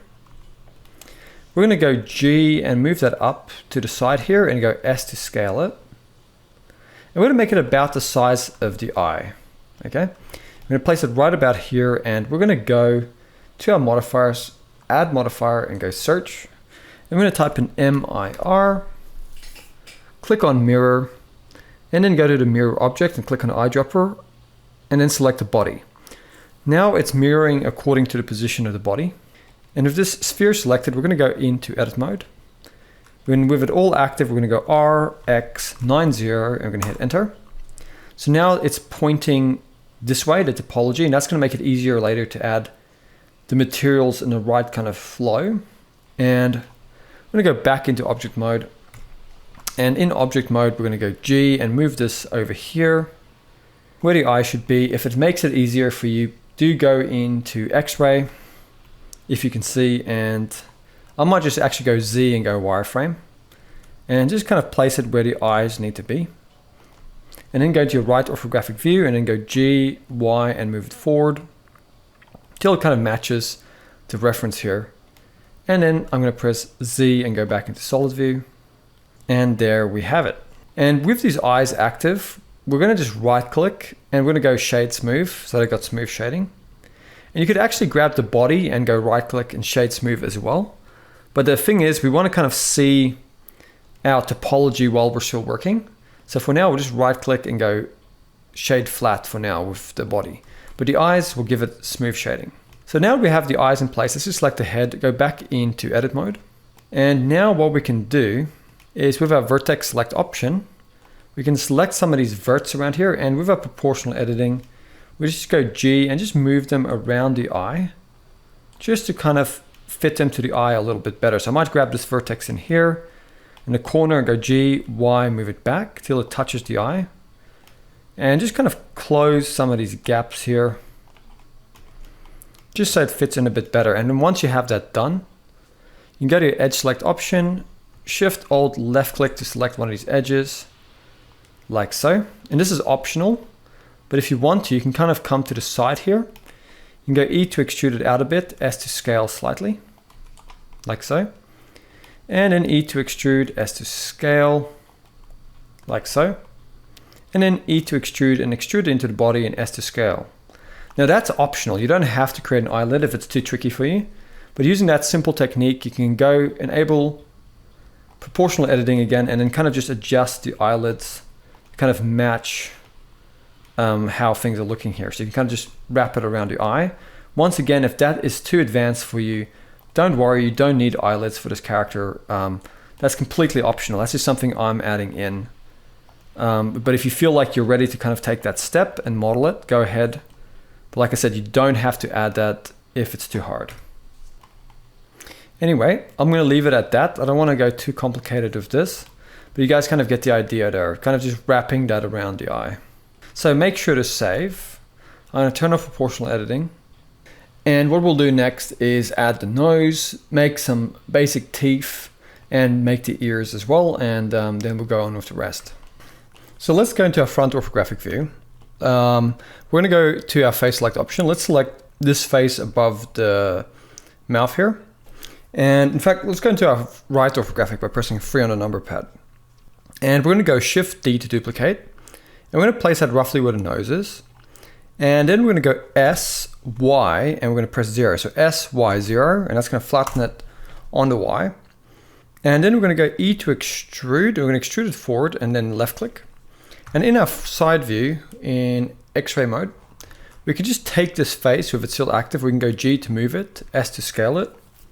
And we can just match it up to our reference. In fact, we can grab this face back here and we can go G, Y and move it back into the face, and then go X and delete that face. So from the side view, we can just get our vertex select option. And if it makes it easier, just select a vertex on the head and go Control L and then just press H to hide it. And then you can just easily come here and select these verts and just adjust them to match the reference, like so. There we go. And then go into your front orthographic by pressing 1 number pad, and then just grab these verts here and kind of bring them in and just kind of make it match the reference, like so. And then we can go Alt H to bring back the geometry we hid. I'm going to turn off the X-ray. And there we have it. Might have to make some small adjustments here or there, but that's kind of like the nose, as you can see. Pretty cool, pretty simple. If you wanted to, you could go Control R, double click over it just to add in some more geometry, and you can make the shape a little bit more interesting. Go ahead, do whatever you want, but I'm not going to go too complicated with the nose. And then in our front view, we're going to go Shift A. We're going to add in a cube, and we're going to turn off clipping again. We'll go G and move it up, and then S to scale it down. And we're going to move it over to the side. I'm going to keep going S to scale it down. We want to be working on the side where we're editing, so it mirrors on the side. I'm going to go G and move this up to the top, but we might have to go G, Y and move it forward till it's sitting here at the front. And then in the right view, we can go S, Y and flatten it like so, and then left click. And then in X-ray, we'll just select the top face and go X and delete that face. So it's deleted. And then we can grab this bottom face and go E to extrude, click, and then S to scale. So now we have something like this. And that's it.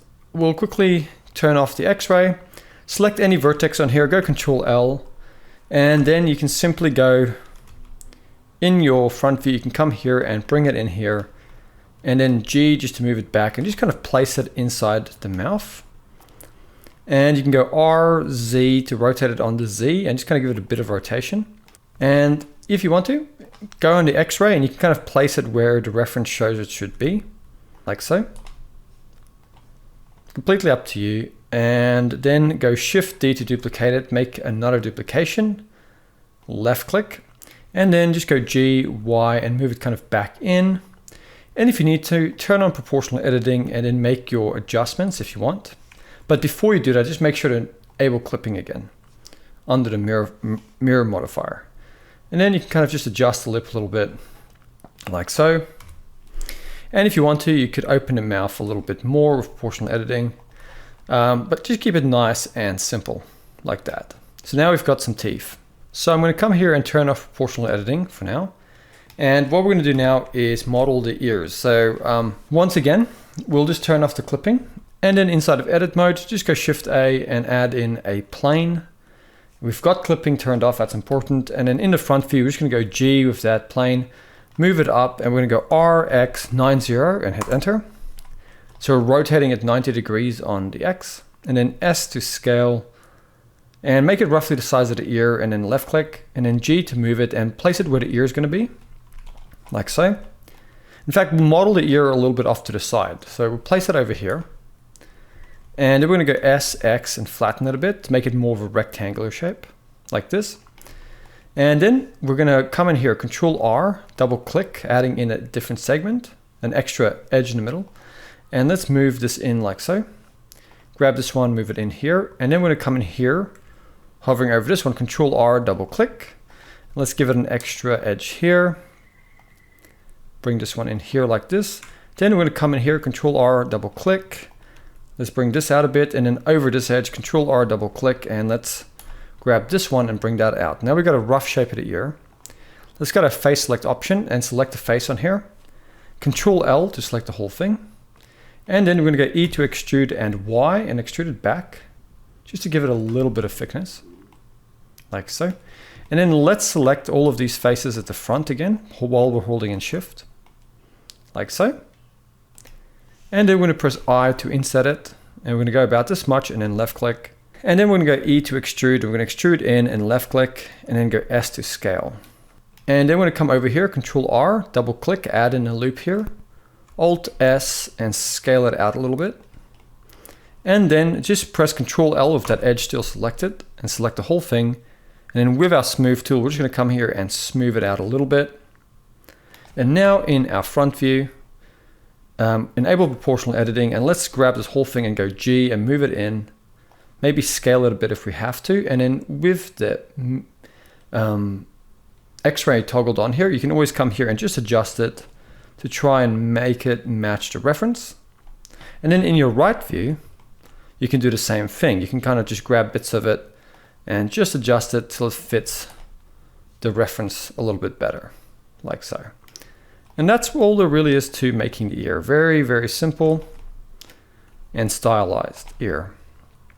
Okay, so there we have that. Always make sure to save as you are working. Now let's just go into object mode again, up here. Let's go Shift A, let's add in a cylinder. We're gonna go to our cylinder settings down here. We're just gonna give it a count of 6. And we're gonna just kind of close it here. And then in our front view, we're gonna go G, Z and move it up. S to scale, and let's just make it match the neck, like so. So I'm gonna just scale it, and let's go to our right orthographic view. And in the right orthographic view, we're gonna go into edit mode with that selected. And we're just going to go to our vertex select these top verts and go G to move them in, S to scale them. And at this point, it's really simple. We're going to do the same thing at the bottom, select these, move them down, and we're just making it match the reference image, like this. And what we can do, we can select this top bunch of vertices and go X and delete that face. then we can select all of these bottom ones and we can go X and delete that face. So now we just have a hollow cylinder, and in the front view, we can always come here and select the bottom verts. And I'm going to press Z and go into solid. I'm going to enable my X-ray. And with these bottom verts selected, I'm going to put them in the body a bit, and we're going to go E to extrude, S to scale, and scale them up. And then click, like so, and then go G, Z, and move it down into the body. And then in the right orthographic view, we're going to go S, Y, and just flatten it on the Y. Just so it's kind of embedded in the inside here like that. Pretty simple. I'm going to turn off the X-ray. And now what I'm going to do is I'm going to go out into object mode, then select the body, and then go back into edit mode. And now we're simply going to go to our face select option and see these two faces underneath here, this one and this one. Hold in shift and select them both. And then enable clipping before you do anything. Make sure it's enabled, and then go E to extrude and S to scale. Just a little bit, and then go X and delete those faces. Now go to your edge select option, enable proportional editing, and then just select this edge over here and go G to move it over to the side. Select this edge over here and move it in, and then grab this edge and move it down like so. And you can kind of come to the back here and do the same thing just to correct it a little bit. But now we have the opening here like so. And if you want to, you spend as much time kind of trying to match it to the reference, but you really don't have to overdo it. Just keep it nice and simple. And there we have the neck added. So I'm just gonna go back into object mode, select the neck, and in edit mode, I might just grab this bottom edge. So Shift Alt, left click on this edge, S to scale it slightly, just to add a bit of a taper to the neck, like so. And that's looking a bit better, and I'll go back in. And then in the front orthographic, go to my vertex select, go into the wireframe and just select half of these verts, like so. I might just go back into solid and enable the X-ray. So you can see what I'm doing, just selecting half of these verts and go X, delete those vertices, go back into object mode, and now we can take this piece and holding in shift select the body and go Control J and join it all together. And now if we tab into edit mode, all of this is one object in our edit mode. So now I think we've done a lot of the hard work here. In fact, we're going to go into object mode now, and we're going to right click and go shade smooth.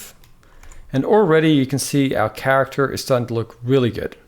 Okay, so if you've made it this far, you're doing really good. And yeah, in the next bit, I guess we'll now do the beanie and the hair, and then I think we're pretty much done. So let's start by making the beanie. And to make things simpler, we're gonna go back up here and we're gonna go into object mode. And our 3D cursor should be in the middle. So check Shift S and just go cursor to world origin. There we go. And now we're gonna go Shift A and we're gonna go to our mesh options, and we're just gonna add in a circle. And we're going to come here to the add circle options, and we're just going to change it to 24 vertices so it's not too dense. And now we're going to take the circle and we're going to move it up on the Z. So you can either, I'm just using the arrow thing here and dragging on the Z, but you can just go G, Z and move it up. That's easier. And then just place it roughly around the head, kind of like a halo. And then you're going to go into your right orthographic view, and you're going to go R to rotate it, and maybe go G to move it back a bit, and S to scale it, and make it a roughly the size of the beanie here. So you can see that's the top of it, and there's the top of the beanie, and here's the bottom of the beanie. So we're now going to go into edit mode with this selected, this circle. Let's go to our vertex select option, and we want to make sure to enable X mirror up here. And if it's easier for you, make sure to go into X-ray if you want to see through. And with all of these verts selected, we're going to go G and kind of put them at the bottom of where the beanie is. And then we're going to roughly go E to extrude. And what we need to do, we need to kind of now grab these two verts here in the middle, or these four verts like so, in the right orthographic view. We need to go G, and obviously we're going to have to enable proportional editing first, so up here. And then we're going to go G and move them. And if you have to roll your middle mouse button to create more fall off, just go ahead and do that. We're just going to try and match it up to our reference here. And you can come over here, click and drag and select these ones down here. In fact, you can press C and get the selection tool. So C on your keyboard, and then just click and drag over these. And let's go R to rotate them and G to kind of move them in. And you could do the same thing to these ones up here, like so. There we go. And then we're going to go Shift, Alt, and left click on this leading edge here to loop select the whole thing. And I'll turn off proportional editing for now. And we're going to go E to extrude and S to scale. And just scale it a little bit. And then E to extrude and extrude out. S to scale. And let's place this about here. And then E to extrude again. S to scale. So let's go something like this. And then E to extrude again. S to scale. And let's place this over here. And then we're just going to press F to fill that in. Okay, so now we've got something like that. And all we have to do now is come in here in the middle of this leading bit here. And we're going to go Control R, hovering over the middle. You should see the yellow line, double click, and then go Alt S and scale out along the normals, like so. There we go. And you can come in here and do the same here. Wherever it's lacking topology, you can come in here, Control R, double click, Alt S and scale out along the normals, left click. Control R over here, where it's a bit stretched out, double click, Alt S and scale out along the normals. And just like that, you can add some more topology. Okay, so what I'm going to do now, I'm going to turn off the X-ray. And I'm going to come in here and go Shift, Alt, and left click on this edge to loop selected. I'm going to go E to extrude and S to scale, like so. And then what I might do is I might go E to extrude, S to scale just a little bit, and then left click. And then in my right orthographic view, I'm going to press Z and go to wireframe. And I'm just going to go G and just move it in and tuck it into the head like so. And then go S to scale it a bit more. So now we have the beanie there. And if you want to, because the hair will cover that gap, but you're welcome to grab it in the right orthographic view and adjust it a little bit if you want. I might just bring it down, even though the reference has it a little bit higher, just to kind of close that gap a bit. But it's completely up to you. And once you're happy, you can press A to select everything. And with the smooth tool, you can give it a slight smooth out. But I wouldn't go too crazy. And you can always go to your face select and select this face and go E to extrude, S to scale, just to make it a little bit neater. And then kind of bring that little bit out. But that's all optional stuff. Honestly, just a simple beanie like this should be fine. And in the front view, you can also adjust it slightly if you want. But like, I really wouldn't go too crazy. Okay, there we have the beanie on the head. I might even just grab a face here in the front, and I might just go G and move that kind of more forward. There we go. Okay, there we have our beanie. So the beanie will leave us a separate object for now in object mode, and we can select it and right click and go shade smooth as well. So I think what we will do now is do the hair, unless you wanted a bold character, which would be fine. There's nothing wrong with that. So when it comes to making the hair, we're going to try something that you haven't done before if you're new to this, and that is working with curves. So we're going to go Shift A, we're going to go to our curves option this time, and we're going to add in a Bezier curve. And over here you can see we got the curve added in, and we're going to go G and just move it up. And this is where things start changing, because so far everything has been symmetrical, but this is going to be non-symmetrical. The hair isn't mirrored on both sides. So we're going to take this curve, we're going to place it up above the head, and you can see this is a little orange dot. Once again, that is under the overlays. That's our origin points. Make sure that's enabled. And with this active, we're going to go into our edit mode, and then you're going to see these things called handles. So this is a handle on this end, and you can grab that and scale it and rotate it, and then there's a handle over here. So each handle, if you grab it, has 2 points on the handle that you can manipulate. So here is a point and here's a point, but it's one handle in the middle there. And the same goes over here. So what we're going to do is we're going to press A to select everything. We're going to go to our top orthographic view by pressing 7.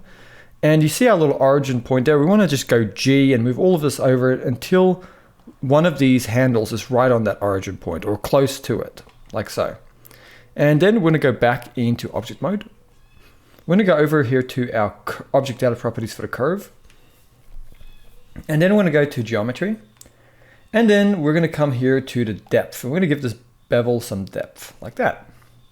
Cool, let's go about this much. And then we're gonna go back into edit mode. And then we're gonna just select one of these end handles, so this one over here. And you can go Alt S and scale it, and it'll make it pointy. So Alt S and then scale it. And if you want more control, you can press A to select everything, and you can right click and go subdivide. And now you've got another handle here in the middle that you can grab. So I'm gonna grab that handle and I'm gonna go Alt S, scale that one up a bit. And now we have the beginning of a hair. We can grab this handle over here and we can go Alt S and scale that guy down a bit. And you can always move these closer to each other or further away. So you just grab these handles and you can kind of shape what looks like a hair. So you can scale the handles as well. So just kind of make a shape that looks kind of like a slug, I guess. It's a bad way of putting it, but you know, you get the idea. And we still want to make sure that you select everything and you just make sure that this origin point is kind of down the base here of the hair. So now we can go back into object mode. And we can now in our front view, you can go R to rotate this, G to move it down and place it on the head. And in our right view, we'll kind of rotate it like this. And at this point, you know, you can go to your X-ray mode, and if that's too tricky, you might not see it very well. You could always go Z and then go wireframe. And at this point, you can double tap R and you can rotate it until it kind of looks like the direction you want, and you can left click. And then you can go S to scale it, and then G to move, and then kind of just place it roughly where the hair is in the reference. But honestly, you don't have to be too crazy about it. If you need to, you can go back into edit mode at any point and go Alt S to scale these handles, adjust them a little bit, give them some thickness. You guys get the idea here. Okay, we're gonna keep it very simple with this hair. So you can still adjust it in edit mode. And then once you're happy with it, you can kind of in object mode, you can go Shift D to duplicate, move it over, R to rotate, S to scale, and now you can place some of these hairs wherever you want. So I'm gonna place this one right over here, but in the top orthographic view, I'm just gonna move it back and just kind of tuck it in under the beanie. And then here on the side, I'm just gonna go Shift D to duplicate, move another one, R to rotate, and S to scale, and just kind of have it coming out. And at any point, you can go into edit mode by pressing Tab, or just coming up here and changing to edit mode. And you can kind of adjust them so they sit properly, like so. And you know, I might do it to this one here as well a little bit.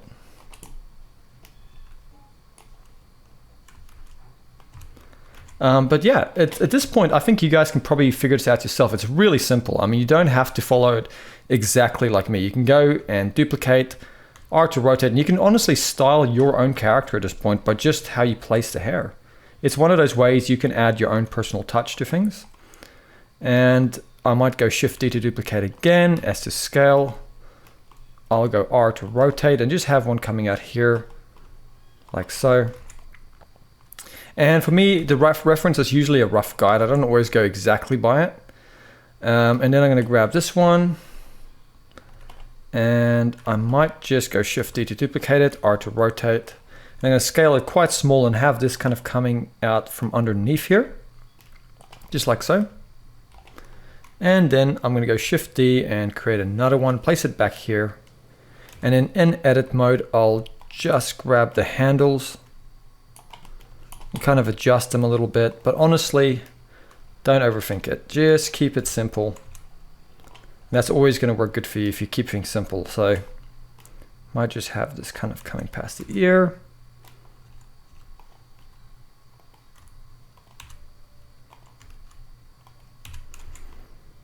Something like that. And like I said, all I'm simply doing here is going in and out of edit mode by pressing Tab.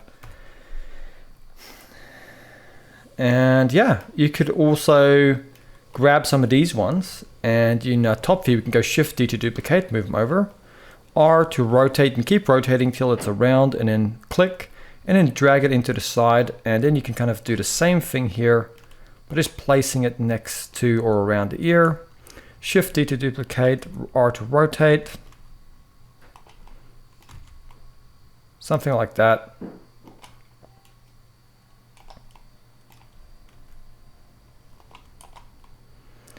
And in the front view, I might rotate it out a bit.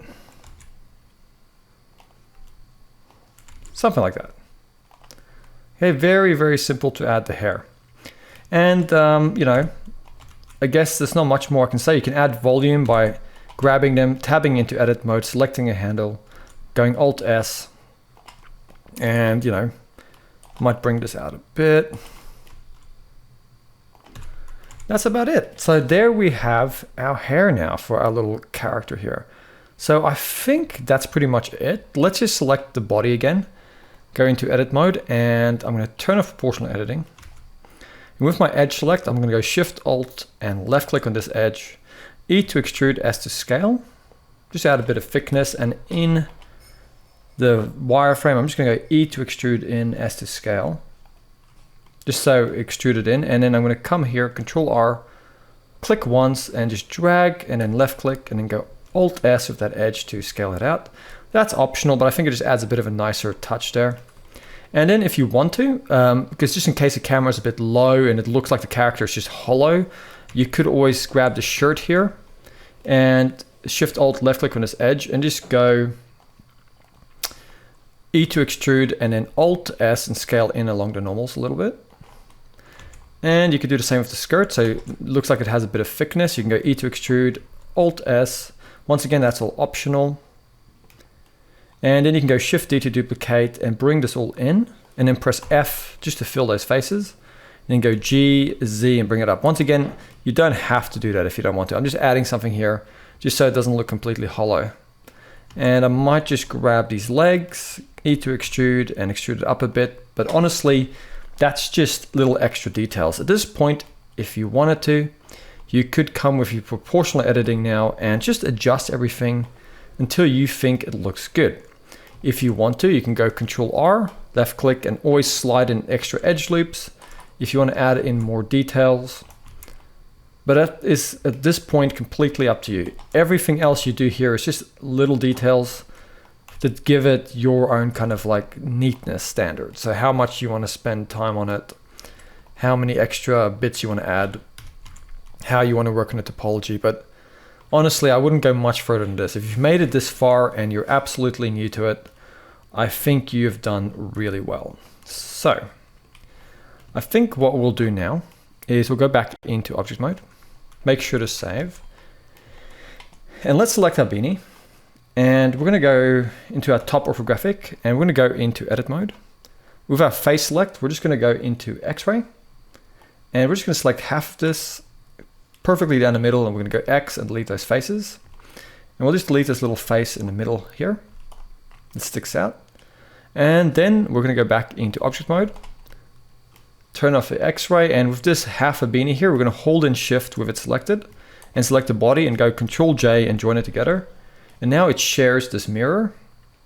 All we have to do is go into edit mode and just Shift Alt left click and select this loop of edges and press F to fill that. And now that's looking a little bit better there. And you can also grab the hair and holding in Shift, select all of the hairs like so. I'm just going around selecting them till they're all active. And then you're going to go Control J and join them together so they're one object. So we're going to quickly just select the hair now that we've joined it all together. And we're going to press F3 and type in convert. I'm going to go convert object to mesh. And now if we tab into edit mode, this is a mesh object. And if the topology is too high, you can always press A to select everything.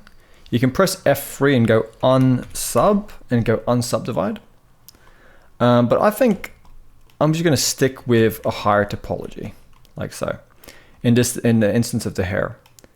So we can also now, I guess you'd probably be tempted to join this all to the body, but the problem is this is a mirror modifier. So if we grab this and we joined it to the body, it's going to mirror and that's going to look weird, unless that's what you're going for, because it's non-symmetrical. So what we'll have to do, we'll have to grab the body, okay, and we're going to go over to our mirror modifier. We're going to come to the drop down and apply it. And now if we tab into edit mode and we change something on one side, it's kind of broken because we've now applied the modifier. So we can't make any changes. We'd have to go ahead and delete half of it and add a modifier again. But now it's all one object that is applied. So what we can do now is we can go back into object mode and select the hair. Then holding in Shift, select the body and go Control J and join it. And then of course we have the eyes here. going to go ahead to our mirror modifier and we're going to go ahead and apply them. And now the mirror modifier is applied. We're going to select them and hold in Shift, select the body and go Control J and join that together as well. So now we have this one object here called cube. We're going to double click and just call it girl underscore low poly. And we can now go into edit mode. And now it's all just a mesh over here, all editable mesh. And that's it. So now I'm going to definitely show you guys how we can add some materials and some lighting so we can render this out as a final nice looking character render. So what we're going to do is we're going to select our character and it's all now one mesh. And we're going to go over to our properties panel here. And we're going to go over now to this property, materials properties here. You can see it says material if you hover over it. And you're going to go ahead and click there. And what we're going to do, we're going to create a new material by clicking here on new. And now you can see it's created a material. And we can call this material whatever we want. So for example, let's just call this material skin. Okay, and we're going to go ahead and press enter once we've named it. And let's just go down. And don't worry about all of these different settings, we'll get to that. Now the first thing we're going to look at here is the, scrolling down to the bottom is the viewport display.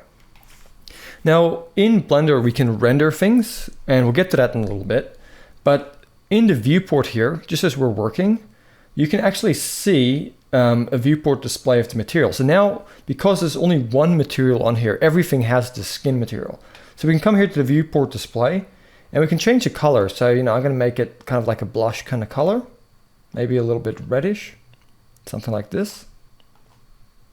It doesn't actually really matter because in the end of the day, this is not what the actual color is of the character. This is just something for viewport reference. Okay, if we actually render this would all be white at the moment.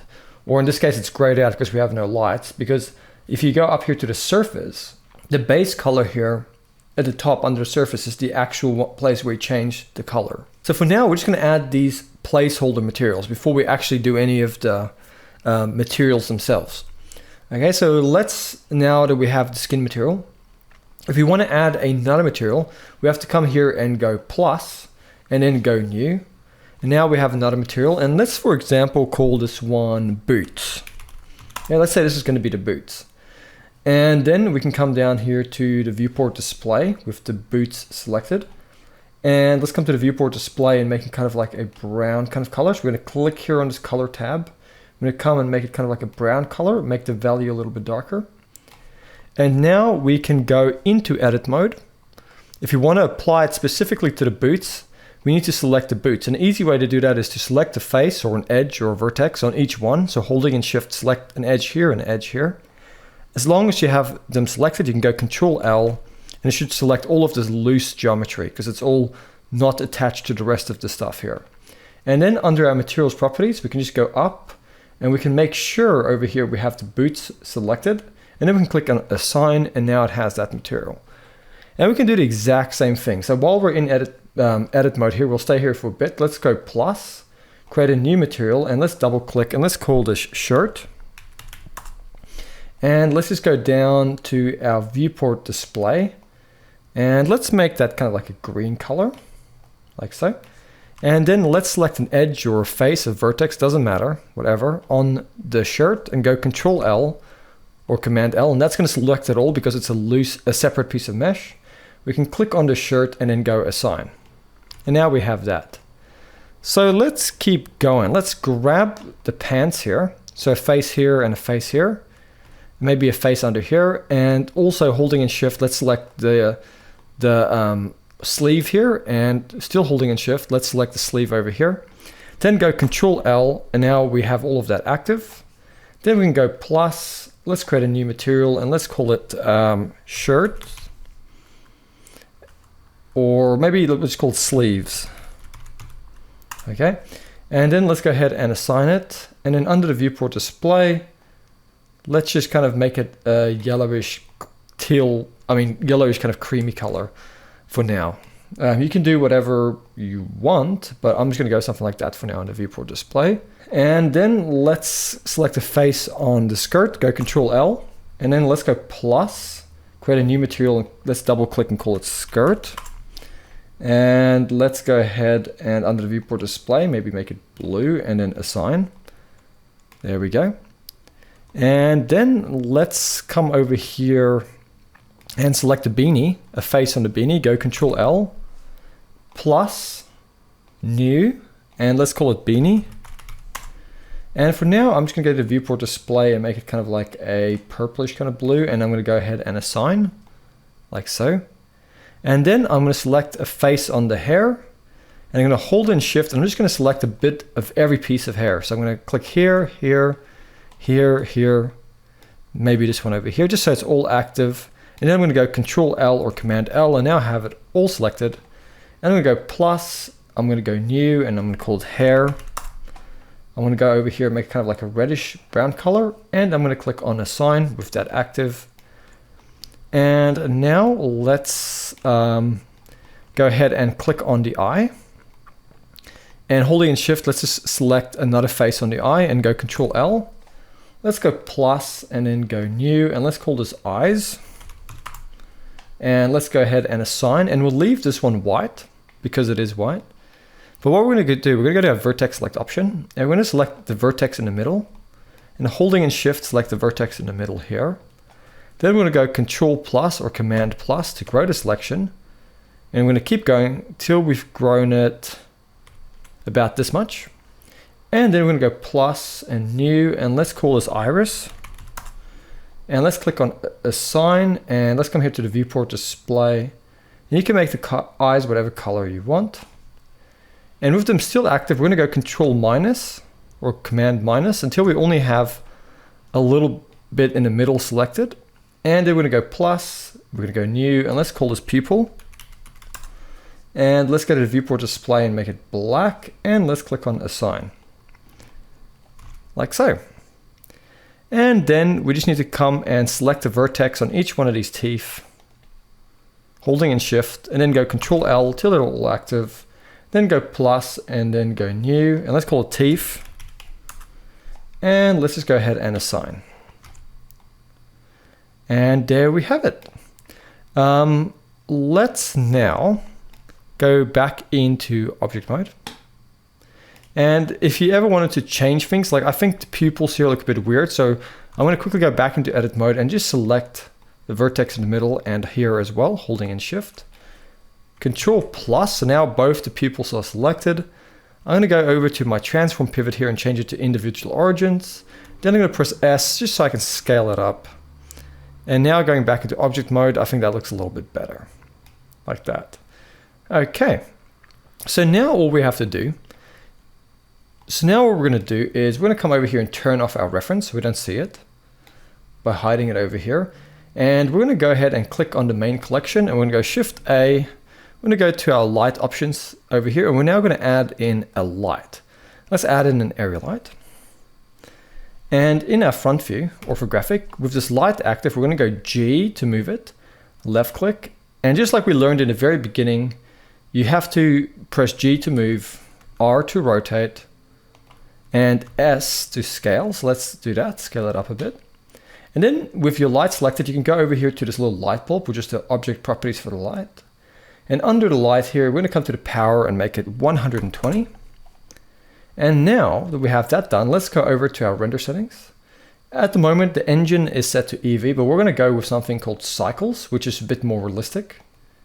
And then we're going to go over here to our render. And the samples here is the only thing you need to know starting as a beginner. And that's just the amount of times it's going to run the calculations. So the higher you set this, you're going to get a cleaner image with less noise. But Blender has something called denoising enabled now. So if you have that enabled, you can probably take this down to something like 50 and you should be fine. And that should be all good. So now in our front view, let's also go Shift A and let's add in a camera. We're going to drag the camera up. And then we're going to go G and Y and move the camera back, left click. And then with the camera selected, let's just press 0 on a number pad. That'll take us into the camera view. And with the camera still selected up here, we can still go G and move the camera, or you can go G and then hit the middle mouse button, moving your mouse to zoom back. or you can just go out of camera view and just move it manually. But the idea here is, it's just to have the camera at the front looking at your character. And with the camera selected, we're going to go to the camera settings. And under the lens here, we're going to go to the focal length, and it's just like a normal camera. And let's make it 120. In this case, it's a bit closer at the view now, so I'm just going to move it back until I see my character. Like so. There we go. And now what I'm going to do is, with the camera still selected, I'm going to go over here to my pivot transform and change it to 3D cursor. That means with the camera now selected, if I press R and Z, it'll rotate on the Z, but only around that origin point. So I'm going to rotate it off to the side a little bit. So now you can see, I'm seeing the character a little bit from the side like this. Okay, and that's looking pretty cool. So now we can also go Shift A, we can add in a mesh object. We're going to add a plane, click to add it in. And let's change our pivot transform to median point, so we scale the individual object. And we're going to press S, and we're going to scale that up like so. And then we're going to press SX and scale it along the X, and then click. And then we're just simply going to go over into edit mode, go to the edge select, and select this edge in the back. And then go G and Y and move it back a little bit, and then left click. And then E to extrude, followed by Z and extrude up. Left click. And then you can click on this edge here, and you can press Control B or Command B, and then move your mouse. That creates a bevel.